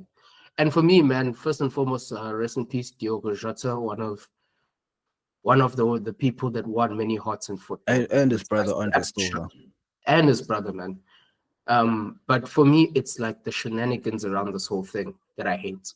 It's like people are not people anymore. You know what I mean? Like people don't know how to behave like people anymore. Like people, everyone is trying to get clout. Either people are trying to grandstand on getting attention to be the first one to say rest in peace in a creative way so they can get views, or niggas are being contrarian, saying wild shit, being overly sensational to get views, or just the general back and forth. And for me, like the one thing that always hurts when someone passes or the people left behind, like I think it was Hilal and Palmeiras. Like obviously, Diogo Jota's best friend is Ruben Neves. Niggas came up together through the Porto youth system. Niggas came up together at Wolves. That nigga was down bad. Even at like the starting lineup, him and Coach João Tony. Cancelo. Bro, Yes, like I don't know how those niggas played, bro. Like niggas were down bad. yes, bruh. The way Koulibaly had to tap the other homie and say, bruh, support this homie, because you see he's breaking down. Cancelo was breaking down there, bruh. Yo, hi, bruh. That was insane. Like for me, man, it's one of those things where as you don't realize it until it's gone. There's niggas you've known for 20 plus years, bro. That's a long time. Like you gotta cherish those moments, man. And in times, you don't have to wait for something to happen. Just ring your nigga, man. Catch up with your mans and make sure it's all good. Because the craziest thing about niggas, man, we can go months, sometimes even years without speaking, but we're still good. But my thing is, yo. No, I was just gonna say, and when you're from KZN, the conversation will just be, You just check up on your homie, and you know that it's good. You don't have to say much. It's like, Oh, yeah, sure, fair say. So I think that thing is very important, man. I feel as niggas in general, it's something we're not that good at. Like niggas just go on with their lives. And I think like just checking on with your boys, checking with your homies, it's important, man. Obviously, Diogo's one was one that couldn't be avoided. It was just something that happened just out of thin air, but it just shows the fleeting nature of life, man. You gotta be appreciative for each and every moment, man. And you gotta show that to your people as well. And do you know why his name is Diogo Jota? So his surname is actually Silva, but Jota actually stands for J in, I think it's Portuguese or whichever language. I think it's like a second name or whatever. So he's like, yes, everyone has the surname Silva in Portugal. So imagine Jota Diogo. is like an acronym. It's an acronym for all his names, because those Portuguese, Spanish, Brazilian niggas names go crazy, bro. They have like 5 names. Extended. They have extendos at the end of their name. So extendo clip. But Arabs also do, my guy. Oh, of course. Open alal, boy, extendo clips. But I was just saying that to say, I was like, when they said his brother's Andre Silva, do you know how many Andre Silvas I had to dive through on Google just to get to his brother? And I'm like, oh, so that's why you named yourself that, or basically made yourself known as Jota, because we'd actually find you. The way I had to dive through that, I'm like, was it Andre Silva that played at? I'm like, wait, Milan. At Milan, that was the person I thought of. I was like, nah, man. But I know. Rest in peace to Diogo, Jota, and Andre Silva. Untimely death at the prime, your prime years. Man just got married like 7 days 2 ago, a weeks week ago, ago, dog. 2 weeks ago. Just got Bro, married. like Yes, imagine going to your boy's wedding and then 2 weeks later you're going to your boy's funeral. That's crazy, bro. Insanity. And I want to bring this on the table. So, Cristiano Ronaldo said he's not going to go there because of his fame and he doesn't want to interrupt the whole service. Do you think he was justified in saying that, or do you think he was just exaggerating? Absolutely justified. Absolutely justified. Because I saw those pigs, man. Even Bruno Fernandes, like him and his wife were flooded by paparazzi. Even like Jota's wife was flooded by paparazzi. Like imagine Chris, bro. Like these journalists, bro, will see his flight number, they'll see his whatever number, and they'll flag him down the whole thing. And even Cristiano's sister was like, Cristiano even struggled at his own father's funeral because he was so lit that paparazzi were trying to sneak into the funeral. They were trying to sneak into this. They were waiting outside the cathedral with cameras and everything. So it's crazy. And I think Cristiano, as much as he can be an asshole and arrogant, but he's a class gent. I know he put a bag up for the family, and I know he's gonna contribute to where he is, but it doesn't always have to be like a physical show. And my thing is that always with funerals, man, there's always people who grandstand and get up on the stage. It's like, Songata, we will do this. And then after that day, but then there's people who in the background, they're helping set up tents. They're helping with this. They're helping with that. They're actually contributing to that event, or they'll contribute even after the passing is gone, but they don't get the lights in action. And this is why I'm like, bro, these types of things have become so toxic because of social media and everyone wanting to be seen like they're doing something. Yeah, no, that's extremely true. Because I also think he's justified in saying that, no, man, I'm not going to go there because I know the attention I bring, and even though I am the country's captain for the national team, but at the same time, it's like, and of course he played with him and knew him to a certain extent, but it's just like, listen, I will send my respects the proper way, but I know that my presence of being there will disrupt things, and I don't want his send-off to be ruined by me type thing. You know what I'm saying? So a lot of people don't understand, and this comes back to your points of community. A lot of people don't go to these things when your neighbor's auntie's cousin, basically your close neighbor's auntie's cousin passed away or something, and then you go to pay your respects, and then you leave or you leave early at a certain time. You just go to just pay your respects and show support, man. And show support. And I'm saying that to say is that these people don't understand that when you're at Cristiano's level, this man's a billionaire, probably the most famous footballer of all time. You can't go everywhere you want to go. You can't do the things you want to do. Even rappers talk about, they were in Berlin when their granny died and they couldn't fly back to their granny's funeral because things were already paid for and all of those things. So these things do happen in life, especially with celebrities, especially with athletes. And I feel like people are more selfish. I guess everyone is more inclined to their opinions as to, well, if I don't find it right, then it's not right at all, or it's not logical. And it is selfish because my chat is, what are you paying? Who are you paying respects for? Are you paying respects for everyone to see you paying respects? Or are you paying respects to the family? Because if Chris, without any of us knowing, goes, sees the family, gives whatever contribution he has to give, gives whatever support he has to give, and we never know about it, but he knows about it, the family knows about it, and the team knows about it, he's done his job.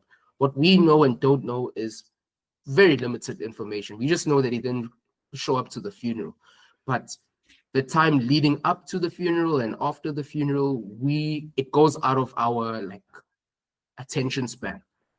After the funeral is done, yes, Liverpool did the class thing and they're going to pay out the rest of his contract and retire his number, which is class. Love that type of shit. But also, it's Liverpool are retiring number 20? Yeah, bro. Okay. But it's like those things, there's a difference between a gesture and support. Gestures are great, gestures are important, but real lasting support that actually makes the difference in the lives of the people you're trying to impact far supersede everything else, in my opinion, because there's things you can do to look good and there's things that you can do to actually add value to that person's life. And I feel like, again, with the loss of community, we too much the social media generation where we'll show up to a funeral and take a selfie there. And it's just like so much tasteless shit like that. Like even niggas are posting pictures of Jota and putting watermarks on it. And I'm like, bro, everyone won't let a good tragedy go to waste. They always got to make something off of it. I hate that. It's extremely annoying. It's like the passing of our former vice presidents, DD Mabuza. And it's like, it pissed me off when people are like, or when people are like RIP, it's just paying your respects, no matter what he did. Because when he was alive, none of y'all were telling us what he did. Everyone like always joked with him. But of course, man is always in and out of medical facilities during the past few years. So of course, we knew he had an issue, but none of y'all brought up all these quote unquote evil things that y'all said he did. So when he passes away, just say RIP, because what's the point of trying to put him to the fire when he's gone? Like, man, it's what people do. Like people, like the same way we will pay our respects, and if you're close to somebody, you pay respects and you speak on the memories you had with that person. The other people also speak of the memories that they had with the impact that person had on them, whether positive or negative. It's the same thing that happened to Mkhulu Mangosuthu when he passed. It's like, it's actually wild because I don't know him personally, but I've met him a couple times.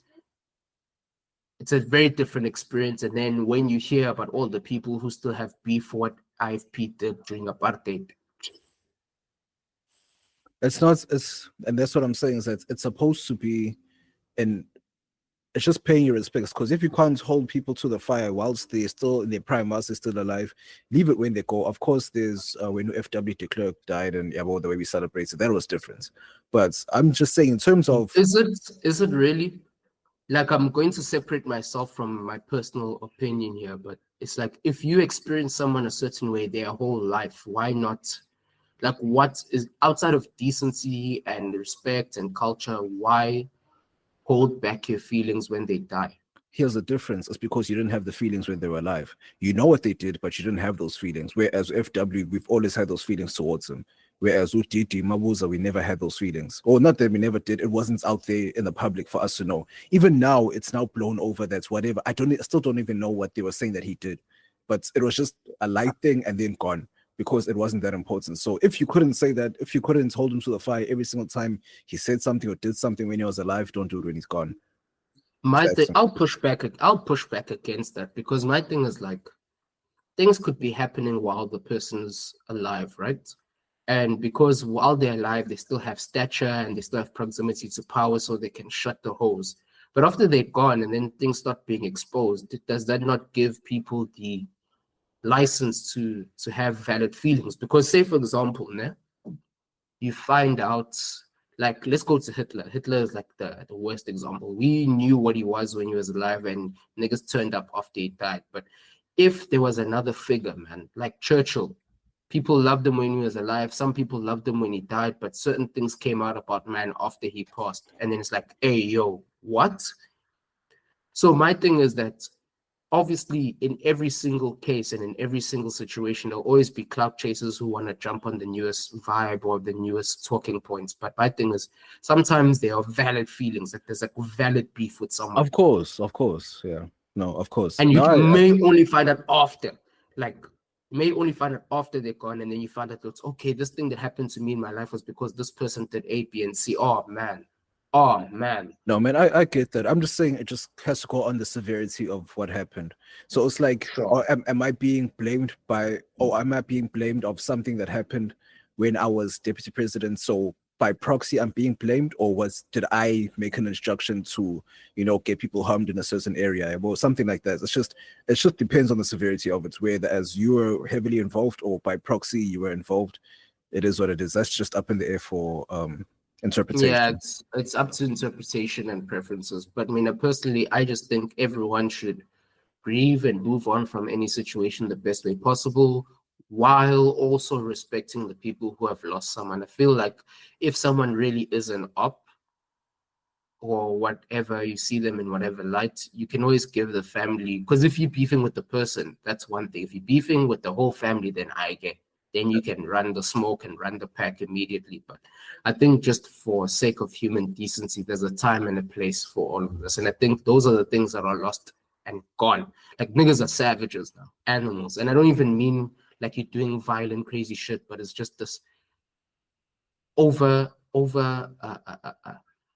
estimation of your importance to the world type shit. Like people always think their opinion is the most important, their feelings are the most important, what they have to gain is the most important, and it just makes people animals, man. We do certain things that are so out of touch just because we are the center of our own world, and it's crazy, bro. It's crazy how that has been normalized too. Yeah, and here's the thing: this generation is gonna pay for their stupidity. Yeah, I don't believe we fully know the, like, here's the thing, it's like if every action has a reaction, if you keep doing these actions, where, like, do you not expect a reaction to happen, or do you not expect a recoil to happen where it's gonna come back onto you? So it's fucked for our future. But anyway, switching over to more and more losses. I man. You see, if Real Madrid don't stop PSG, they're winning the shit. Oh yeah, PSG is solid. I mean, they are European champions. Bruh, you see what they did to Bayern. It wasn't a thing of, okay, I'm clocking y'all heavy, but it's just a thing of, what the fuck happened? Bruh, Musiala first and foremost. Like, yeah, man, that was terrible. And for my thing, bro, it's like with that one, it's like, and I saw it all over the game. Multiple niggas were slipping, bro. Multiple niggas were slipping, and it's not just this game. Like niggas have been going on about the pitch, because the pitch needs to have enough grip for you to obviously play and have stability, but it also has to have enough give. So if you are challenged or you're tackled, that your studs come out. But obviously you saw that challenge, that his studs were stuck in the grass, and then a whole weight of a big ass nigga, and then man, his foot got fucked. And for context, Jamal Musiala got injured and damn near snapped his ankle, basically. Yeah, he snapped his ankle clean off the bone. He's out for 4 months. It's a fractured tibia or tibia. The whole season. He's fucked the whole season. Maybe he's gonna come last month or last 2 months of the season. Maybe he'll come back. They say it's 5 to 6 months, but obviously it's 5 to 6 months recovery, and then you actually have to get into form and get back into training. Because the same thing actually happened to Davies, bro. Like a few months ago. That's why he's still out. So my thing is, man, it's tragic, and I hope Musiala the best, and I really hope it doesn't change him, because these types of injuries change players, man. Players come back and they're not the same thing that they were. And this nigga is one of the most exciting players, and he is. And he just came back from injury. He was on a 2-month layoff not so long ago. And he came back as his second game back, and then this happened. So that's fucked. I know, but if Andre Gomez can come back after snapping his leg and still being the same, then now everyone else can. Nah, Andre Gomez was not the same. Andre Gomez wasn't like a shining glimmer of. He was at Everton. He was already at where he needed to be. So it wasn't like he was fulfilling his potential at this stage. So. But he was not the same. For me, Andre Gomez, bro, obviously I'm thinking about his move before Barca. At his Valencia days, that was one of the silkiest upcoming midfielders they were. The Barca move kind of cooked him. I still say if he went to Madrid or Atletico, he would have done better for his career, but yeah, I think the only nigga, like even Luke Shaw, bro. Luke Shaw was never the same after the leg break as well. Yeah, but he was, but that's his own thing. Nah, he was shifting. The only nigga who came back, the only nigga who came back was my man. And that nigga's been doing way too much. Ramsey, he's doing way too much. Because every time Ramsey's in there, Aaron Ramsey, every time he's in the headlines, people die. Like, nigga will score a hat trick, and then the Pope will go, and then nigga will score a goal with an assist, and then the Queen goes. Then nigga moves to a new club, and then I'm not saying that he's to blame for the Jota shit, but last week, man, a lot of shit has turned up. But no, bro, but just to switch back to the Club World Cup, and all the way Bayern got clocked. Niggas got clocked with against 9 men. Like, yo, niggas couldn't even reply. That's how strong PSG structure is. That's the crazy parts. Like, I know, man. Niggas went. Like, my thing is, like, of course, after they scored the first one. And the thing is, niggas kept roasting Due the whole damn game. And who was the one to make the difference? It was him. Point blank and simple. To be honest, man, I don't think we got clocked. I think that game was neck and neck. But it's the same thing I keep saying, is that Bayern, man, there's a huge drop-off from the starting lineup and the rest of the team. And one of the things I said, like, earlier or 1 or 2 episodes ago, just before we played Boca Juniors, is that Bayern has lost the dog. The dog in them is gone. Like, they can't claw back. Like, if Bayern score first, you're getting cooked. But if we don't score first, it's going to be a techie thing. And the fact that niggas had to go to the wire with K.A.N.E and Olise are the only, K.A.N.E, Olise and Musiala are the only reliable attackers we have. Coleman, yeah, he'll cook niggas and dance around niggas. But then the final thing is not happening. So for me, Bayern, man, up until like the whole first half, we were there with them. We were there with them. It was neck and neck. And then the Musiala injury happened. Nabry came on. You see the weekend. You see Abel, discount Abel. Man, that man's gone, bro. There's no more football left with that nigga. The real Abel is Ryan Bertrand. Don't switch niggas up. The real Abel is Ryan Bertrand. But no, bro. My main thing about that game is that the way the first goal was scored from a turnover. PSG lost the ball, Bayern took it, lost the ball, they scored. There was more decisiveness. Yeah, well, Kylie Chamfana, that guy is another. You Kylie, bro. Bro, that's another problem because that man will skip and bounce through a defense like it's nothing. It's insane. And he presses, bro, and he puts that work in. Work rate is insane too. But no, man. Bacola and Due were doing their own thing, but say if they got but Bacola, and I don't know, like Bayern niggas have been wanting us to buy Bacola. I'm like, bro, Bacola is just a Kingsley Coleman region. Nigga will dribble you for days, first touch for days, silky for days, but in the box, final that man went 1-on-1 with Neuer, showed him where he was gonna shoot and went that way. When he tried to curl it in the top corner, it's like idiots, you opened up your whole body showing him where you're going. But you can't do that against the vets. But anyway, bro, Neuer took the soldier serum, bro. Man's 40, bro, and he's pulling out saves like he was. Because there's one where he was 1-on-1 with Kylie and he snapped the ball from between his legs. Pause. Nah, but he also made an unnecessary flop where he came out on some sweeper keeper shit and niggas fumbled, and then he tried to tackle the nigga again, and then they got the ball back and almost scored into an open net. So bro. Of course. It's risk everything, dog. Risk everything. With the back. Okay, but to be fair, man, my backline wasn't that bad yesterday. They just had, because even the first goal, that was like a chance. It was a Hail Mary goal, bro. Like your box is full of defenders and the man slots it in the one place where no one could deflect or do anything. The second goal, they beat my man, Guerrero on the left flank, and they were able to cook it so Dembele was there. But I think the defense did pretty well, man. I think that was a top-notch game. That was a high level of football played from both sides up until the first goal was conceded. Like, it was a nail bite of a game. It was a dope-ass game. It was a surgical game, and like it was such a high level on both sides that it came to the smallest margins. And then once PSG opened that margin, it was done because those niggas had a bench. Those niggas could go on and bring on Dembele. Bring on niggas like Dembele to change the game. Tina, we can bring on Goretzka and Gnabry. There's nothing else. Like, if the first team doesn't do it and we don't score first, it's cooked. Because what else are we going to bring on? That's why niggas got to go by. And the thing that pisses me off the most is that we wouldn't have been here if Leroy Sané could finish. What the fuck? If nigga had 2 1-on-1s against Benfica, all we needed to do is draw against Benfica, and then we were going to be sitting on your side of the tournament tree. Then it was going to be nice. Too late. It's too late. And you niggas are feasting. Have the clearest path. I said so in the other episode. We have the clearest path to the final. It's just that when we get to the final, if we're seeing PSG, we're not winning it.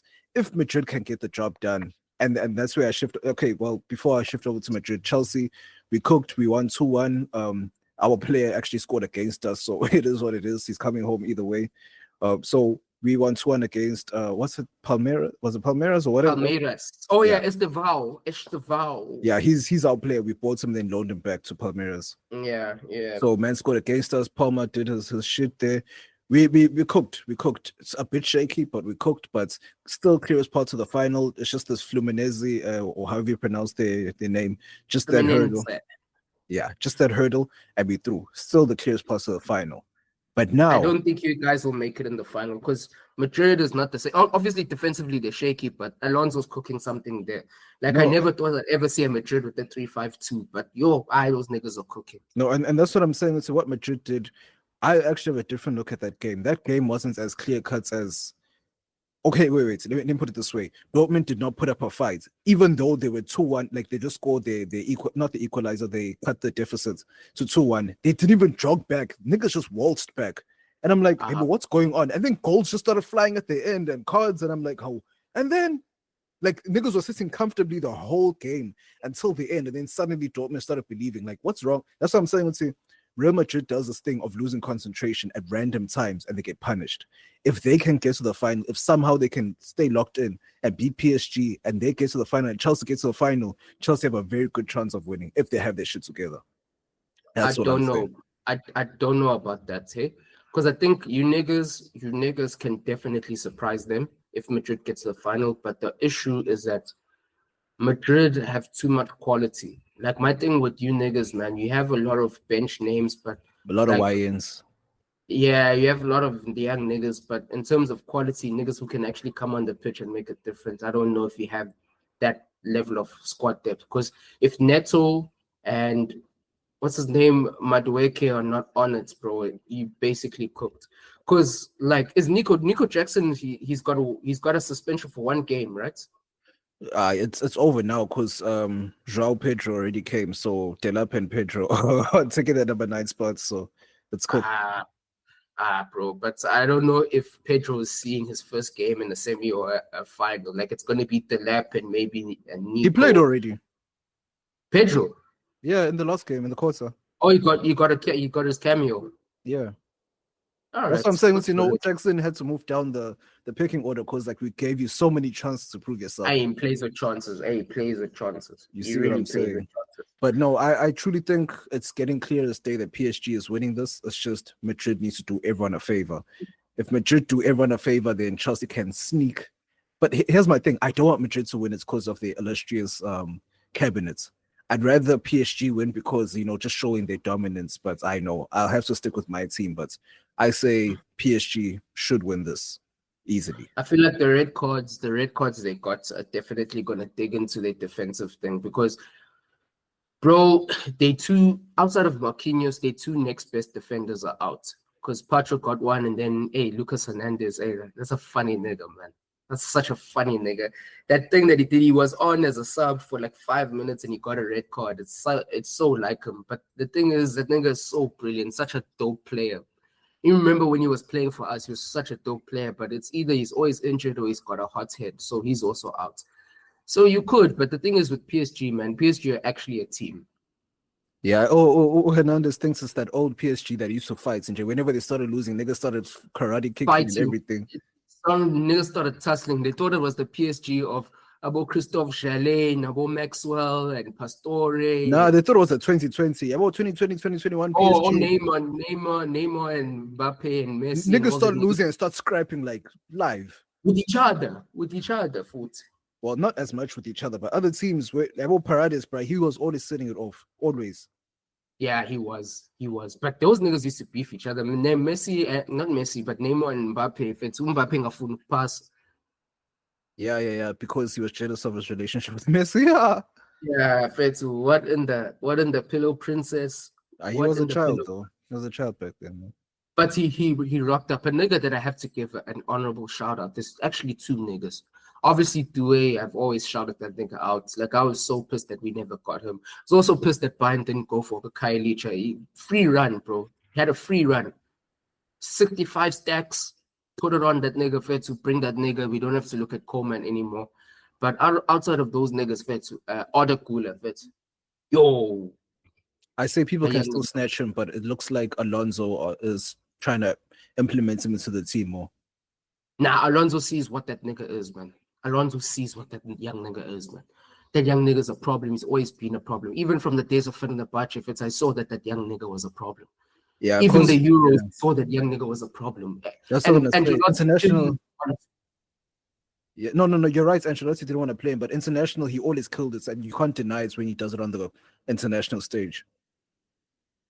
At all. But it's very clear that Alonso sees the future in him. The nigga that Alonso doesn't see. You see our Pakistani Bangladeshi brother, Fitz. Baljeet.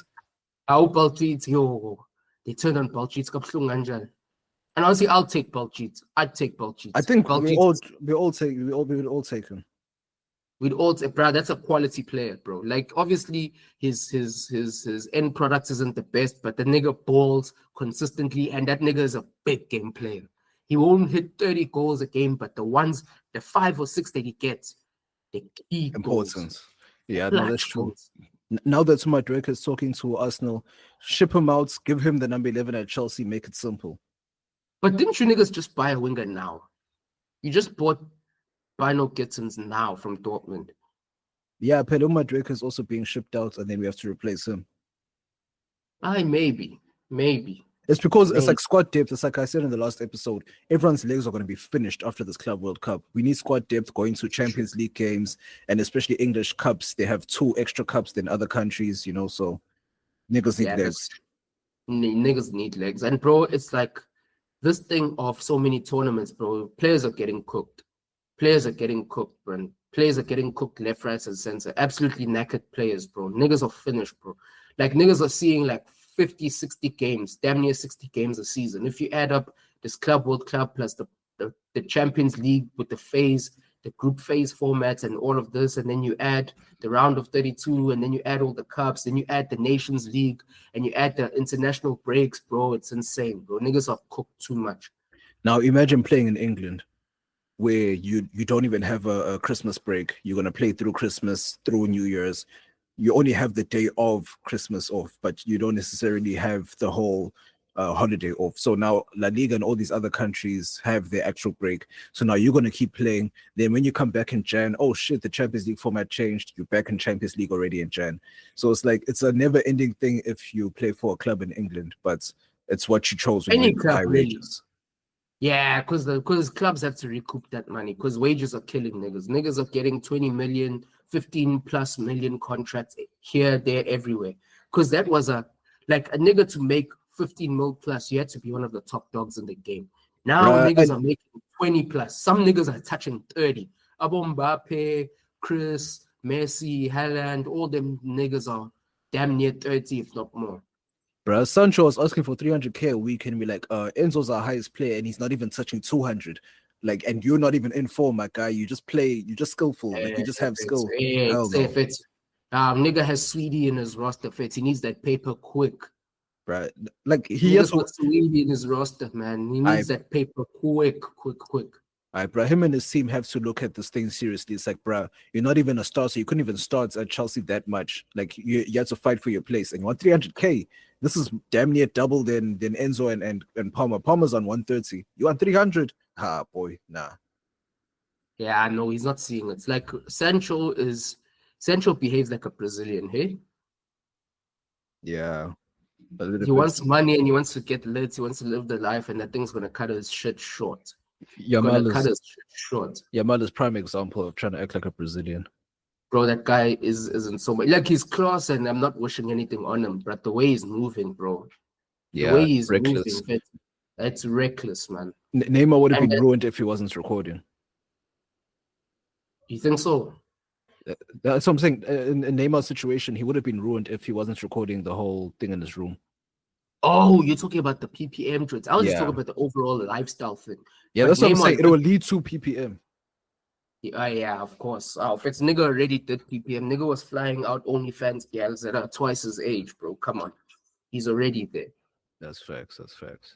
And that's the ones that we know about. What about the ones that we don't know about? Even Kyle Walker, PPM almost got him cooked. Actually, it did get him cooked because his wife divorced him because that nigga kept bringing in hookers, man. And there was a time during COVID where he wasn't in the starting lineup because he had to answer to the police for breaching COVID regulation, whatever. Nigga was bringing hookers to the crib and whatsoever and drinking and getting lit. And Pep was like, I'm done with this, man. Pep doesn't like degenerates, eh? Yeah, that's true. Hey, bro, my random advice for gents is to get you a woman that just buys you shit just for the sake of just. Oh, sensational. Here. Yeah, because sometimes you don't even know that you needed this thing, and then suddenly voila, and you're like, how do you know? Like, women really sit and study you, but hey, it is what it is. She then disappeared and reappeared without a voila. Fire. But my bad to cut the football talk, but no, man. You see, the funniest thing with Palmer, bro, the way that man does an interview, he doesn't do interviews. He just tells you exactly what he did. And they're like, okay, tell us about it. Well, I turned around and I shot with the ball and I saw there was space and I just passed it in there. Like, we know what you did, but tell us your train of thoughts. Like, how Mchita, come on. It's like, remember when not remember, but in his other match where he puts his man of the match trophy in his pants, and they're like, oh, see, you found a funny place to put your trophy. He's like, yeah, I don't have pockets. It's like, oh, Jota, of course you don't. Oh, like, duh. Olise is the same nigga. He's like, can you tell me about your goal? Today it was a very special goal because he hit a sensational free kick. He's like, yeah, I put the ball down, took 2 steps back, I shot, I scored. It's like, man of a few words, yes. Then what boom. Like, bro, these niggas, man, and those are usually the niggas who will be the biggest beast because niggas' mental capacities are only for football only. These things of dogs and other things, exactly. It's not there. It's not there for that. When you look at Messi, you can tell he's on a spectrum, but on the pitch, he's something else. Oh, Musiala and Wits. I saw the funniest one where Musiala was talking and mid-sentence he's like, shit, I forgot. Okay, can you finish for me? And then Wits tries to finish and he's like, oh shit, okay, I don't know what we're talking about. Shit. Then you move on. I'm like, all right, bro. These niggas, the genetics were just for this. They were built for this. And they're sober, blood. That's my problem. You're sober, They're you can't sober, do what blood. you're saying. Bro, It's like Haaland, you can tell he's on a spectrum, but he's very good at his job. After to Haaland fits, I'm born out to fits Ningism, Liliana fits. But under bites, boy. Ningism. I Ningism, yeah, chap, yeah. Oh, that's one of those the Indian one. I don't know. No, it's not an it's not the K though. It's not an Indian one, but there's another one in Durban for special kids, bro. There's another one. I even forgot it, bro. But Haaland, boy, Ningism. You can tell that nigga, if he wasn't a footballer, that nigga would be like a coal miner. I gave it up to Ningism. That nigga would be a coal miner, bro. That nigga would be a coal miner. That nigga would be building bricks. That nigga would be doing backbreaking labor. There's certain niggas where you can see who's at, bro. Football saved this man, bro. There wasn't anything else for him. It's because you're making like a Durban joke. You know what I'm saying? And that's the thing that kills me. It's like you're making a Durban joke. Like Ningism is like a special school for mentally abled kids. There's another one. Wait, why people? There's another one, Brad. K.A.N.E or something. Dog, I don't know which one that one is, though. I don't know. I think the way like a navy / purple blue, navy purple blue type thing. I don't know, dog. It's not K.A.N.E, but it's also the K though. Like it's a. K.A.N.E is one of the best schools in this country. That's what I'm saying. It's not K.A.N.E, but it got on okay, bro. Like it's something like that. But I'll remember. I'm sure because I'm trying to Google here, and the first thing that came up was Ningism. I'm like, oh, okay. Ningism, yeah, man. Bro, Haaland, my guy. He's just built for this thing. There's certain man where, like Mbappe, if Mbappe could have maybe been a model, he could have maybe been a socializer or something. A model? Certain niggas. Mbappe could have done. Donatello. Damn. Donatello, exactly. Fit. He would be on the Teenage Mutant Ninja Turtles sets without any specs. I'm starting the sentence off by saying pause. The niggas that should have been models, Abo Ruben Loftus-Cheek, the one that you see. You know how I know? It's because whenever women say it, that's how I know. Okay, fair enough. Yeah, Chris probably would have been. He was a model either way. Beckham probably. All right. A model. Okay. Yeah. Okay, maybe not a model, but like I think Mbappe could have done something in entertainment outside of this. Yeah, no, not really fashion, because the way but he does. If you're in high fashion, then apparently you dabble. So didn't Mbappe had like a transformer? He had a transformer. Exactly. That's what I'm saying. If you're in fashion, then you're known to dabble. Or allegedly. Oh, a nigga, if he didn't make it in football, who was definitely gonna make it in fashion is Bellerin, dog. Niggas like a strip, no? I don't fuck with it, man. Yeah, that's what I'm saying. And it's like you see someone that we know that I don't think he's spoken to someone like over 10 years or something, but someone that we knew back in the day, he said that Bellerin's strip was dope. So that makes me question him a little bit. Because it's like I feel Bellerin's strip was like gay. Yeah, bro. That nigga gay.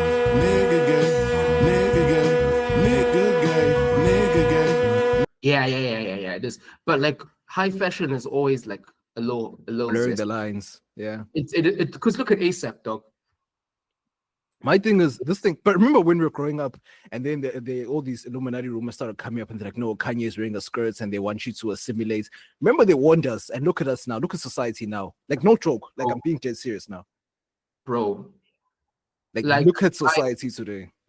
I couldn't believe it when I saw Conway in a skirt, bro. That's when I was like, no ways. Conway. Nigga. But no, he said it was a scarf that he wrapped around his waist. I'm like, that's not fashion, my guy. That's not fashion. You see, like high fashion is it's zesty. Like you get so lit on this fashion tip that you start going feminine, and that's for me it's mad crazy. Like for me as a nigga, you just need to have dope drip. Like your fit needs to be sensational, and that's about it. When we're going above sensational, it gets weird. Because A$AP Rocky, bro, he's on some other. And you saw they gifted Ghana a purse for his birthday. Bro, come on. What you only giving Dr. a purse for? A man a purse for what? It's quite of it. Bruh, you see what I'm saying? So like these guys, like they want to, okay, you can't miniature size. That's not a word, but I'm gonna say that. What? You can't miniature size. The nigga will use words he don't really know. Yeah, guess this. Ungangimizi mina la ekhulunywa khona isingisi, ungangisho kuthiwa ngabe uyaphi. Manazi ukuthi niyokhuluma isingisi, ungangibisi ngoba angifuni ukuba lapho. Into engizoyenza ngizosukuma lapho ngisakhuluma isingisi nonke ngivele ngifake impama. Nonke neskim sakho. Oh, you can't minimize. You can't minimize. Yeah, I'm like, which English is this one, my guy? Hey, this is the Ningi. This is the Ningizim. I get it, but man, you can't minimize a duffel bag. A duffel bag is supposed to stay big. So now, if you minimize a duffel bag, that's a handbag. No matter how you put it, there's no such thing as a man bag. That's a handbag. Like the only thing, no, dog, the man bag thing that was fire or possible. I think it looks pretty cool. It's the one where, you know, those sling bags that the tourist was the fanny pack, but when niggas wear the fanny pack across their shoulder or their chest, that shit rocks. That shit is fire. If you can pull. Yeah. No, I get you. That is fire. Because I'm thinking about it from just like a purposeful point of view. Like sometimes you're walking around with stuff that's too much to go in the pockets, like your wallet, your phone, like all these types of things. And low-key having a bag, bro, it's a convenience. It's just, I can't do, like I could do the fanny pack across the shoulder type thing because that's fire. That works. Here's a question. You even keep your piece in there. Here's a question to prove my point. Have you ever done the fanny pack across the chest? Yeah, I have. Oh, Jesus Christ. Never mind. But I have. But it was just so uncomfortable and it was so weird that I couldn't do that look. Like exactly. That's what I'm saying. Let's say, yes, it is a look, but it's still weird because I'm also looking at it from a South African perspective, where it's like, I don't, as much as yes, the outline of your phone or your wallet will show in your pockets, it's still showing that, okay, this is the central thing on my chest that I have my belongings in, so you're gonna snatch it. You know what I'm saying? Or you're gonna point a gun or whatever weapon and snatch it. So I'm like, why would I make it that easy? No, I hear that. I feel like the best one is like when it's cool enough for you to wear like a jacket that has inside pockets. That's the play, because you can slide things on either side and then you fire. Or just zippable pockets. On your sides. Yeah, because zippable pockets, you can feel if someone's gonna unzip, unless you really like. Fair enough. Yeah. Fair enough. But I just think that carrying everything like in your pockets and shit is not that comfortable, bro. It's not that comfortable, man. It isn't, because it's like your phone, jeans, keys. Yeah, bro. Phones, jeans, and keys. Your jeans on your jeans. Bro. The nigga will use words he don't really know. Yeah, guess this. Ungangimizi mina la ekhulunywa khona isingisi, ungangisho kuthiwa ngabe uyaphi. Manazi ukuthi niyokhuluma isingisi, ungangibisi ngoba angifuni ukuba lapho. Into engizoyenza ngizosukuma lapho ngisakhuluma isingisi nonke ngivele ngifake impama. Nonke neskim sakho. Your phone, your wallets. I meant wallets. Yeah. So all of Lesbo's it's not sensational to carry all of that thing on you all the time. Like, and if we are thinking about it just from a fundamental point of view, Masculinity is meant to be functional. So doing something that's functional first rather than how it looks is actually more masculine than not doing something because it looks kind of weird. If you think about it. No, it's no, you're right. That's why I asked you at first if you've ever done the across the chest, because I know you wouldn't do it. Because it's like there's just certain fashion trends that you can't follow because it's like I get you, but weird. At Not the same me, time. yeah. Yeah, not me. That's a better way to And put that one was mostly done because I was doing mad manual labor with my old man. Like we were cutting up trees and shit, and there's certain tools I wanted to keep. So I just did that for that couple of days, and I thought, let me try it. And then I tried to do it like in a non-labor setting, and it just felt weird. Like going out with a bag on your chest, but it's just it. Felt like a Cassie crazy. Jones. It feels crazy, bro. It's not even, I don't even think Cassie gents do that like that, eh?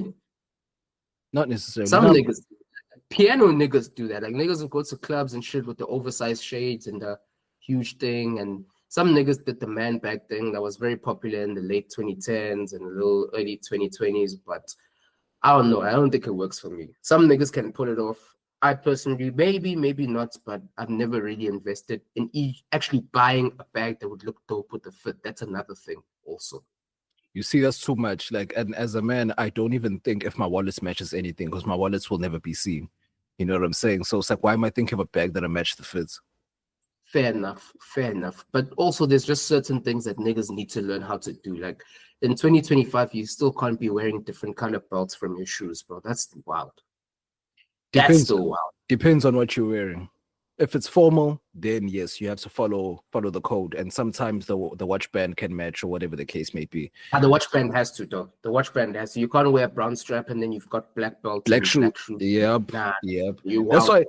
That's why, like, when I had to wear all black, like the straps on my watch are, the straps on my watch is brown. So I'm like, man, this watch is fire. I paid a pretty penny for it, but I can't put it together with this. So I had to go watchless. Like the one time where it may work is if it's a dress watch. Like a dress watch would be one with a leather strap. It has a very thin profile. It has a very minimalistic face, and then you've got a brown strap on it, and it has to be like an alligator leather strap. That might work. Or just link, or just get one of the links. Silver. Yeah. Obviously, metal links always work. But again, there's different types of watches. There's a sporty watch, which are usually like your chronographs, like a Rolex Daytona. There's like, it could be a formal one, but it's more sporty. Like you can do it on business wear, but you can't do it on formal attire. And then you have like a Cartier tank, like a Cartier tank or a Cartier tank. A Santos is the Cartier Santos is the one where niggas bust it down all the time. That's not a formal watch, but a Cartier tank. And like, I'm sorry, my bad to cut you, but I'm sorry to everyone out there that does this. An Apple Watch is not drip. A smartwatch is not drip. I'm sorry. Like, no, I hate smartwatches. I'm not gonna lie to you. You know what it reminds me of? It reminds me of when we went to school back in the day, and then like those kids that wear those watches at school. It looks like a watch that a kid would wear. Bro, you remember those watches that didn't even have a strap, like those ones that were like a ruler and you slap it on your wrist and fold around? It reminds me of them joints. Yeah, it reminds me of those joints. But I'd only wear, like I do have one that I hardly wear, but I only wear it to the gym because I want my stats. Of course, no, man. Like I'm not saying there's nothing wrong with it. I'm saying in terms of drip, like don't pair it with drip. It doesn't fit. Like niggas want to pair it with drip, and I'm like, nah, bro. Like you look formal, but then now you look like you see that's the thing about IT is like you're not necessarily fully formal. So it's like you can't be in formal way looking like an IT guy because everyone knows that IT guys aren't necessarily formal. It's always smart casual. Right. So 110%. And another thing niggas need to stop doing, Fitz, if you have big legs, whether you train in the gym or Fitz, or whatever, Fitz, please niggas leave alone the skinny jeans, Fitz. Yo, bro, I saw another nigga, Fitz, who just not so long ago, 1 or 2 days ago, Fitz, bro. I could damn near see that nigga's veins, bro. Niggas was walking around in a blood pressure pants, bro. And there's nothing worse. Yeah. Their pants could tell him his blood pressure the way they were so tight, but bruh, and it's nothing worse than when niggas do it tuck in on top of that into the tight jeans. Fit. Now niggas are walking around with the cheeks. It's usually golf tee, jeans, skinny jeans, and K.A.N.E. Ah, yeah. Futhi umunye umjita futhi ucabanga futhi ukuthi the way his niggas pants are so tight, he busy camel toe. The moose knuckle. The moose knuckle. That's the problem. It's like a bulge can either go for you or against you. A bulge can be known as a camel toe or can be known as some real shit. Nah, man. Like, no, dog. Like, niggas need to stop wearing tight clothing, dog. Like, you're not a superhero, fit. You're not Spider-Man, fit. Sticky. Bro, you really aren't. But anyway, man.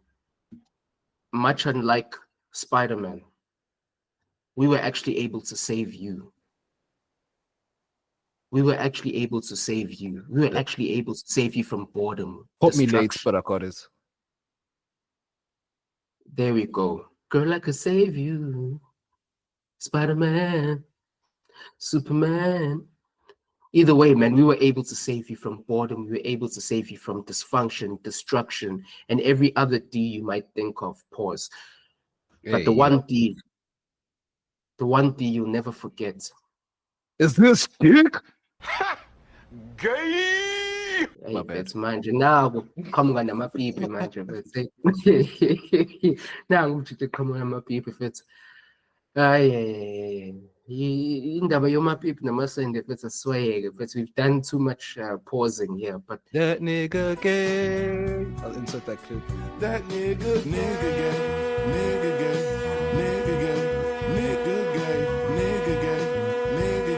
yes, but the one S outside of your sender that you always want to remember and have etched in your mind is sensational. Sensational. And that's what we bring consistently. Here, the home of the world's most sensational podcast, the Let Me Mansplain Podcast. It has been me again, bringing that focus like Ritalin, killing the game. Make sure you alert the next of kin. Oof. Then please put on some goggles because we're about to dive in and then out, because that's what we are with yours truly, the wonder bar, the shooting star. Bars. Mr. F.R.I.C.O Bavaria in your ish bars. It has always been a pleasure with yours truly, Mr. F.R.I.C.O Bavaria in your area. And Wesley Sniper, the only one that you know that is gonna go ahead and pipe her. I don't really love that shorty, but I kind of like her. Ooh, sensational. And she is my destiny. Like her, that's why I call him I like her. Sensational. See what I'm saying? Like only South Africans will catch that.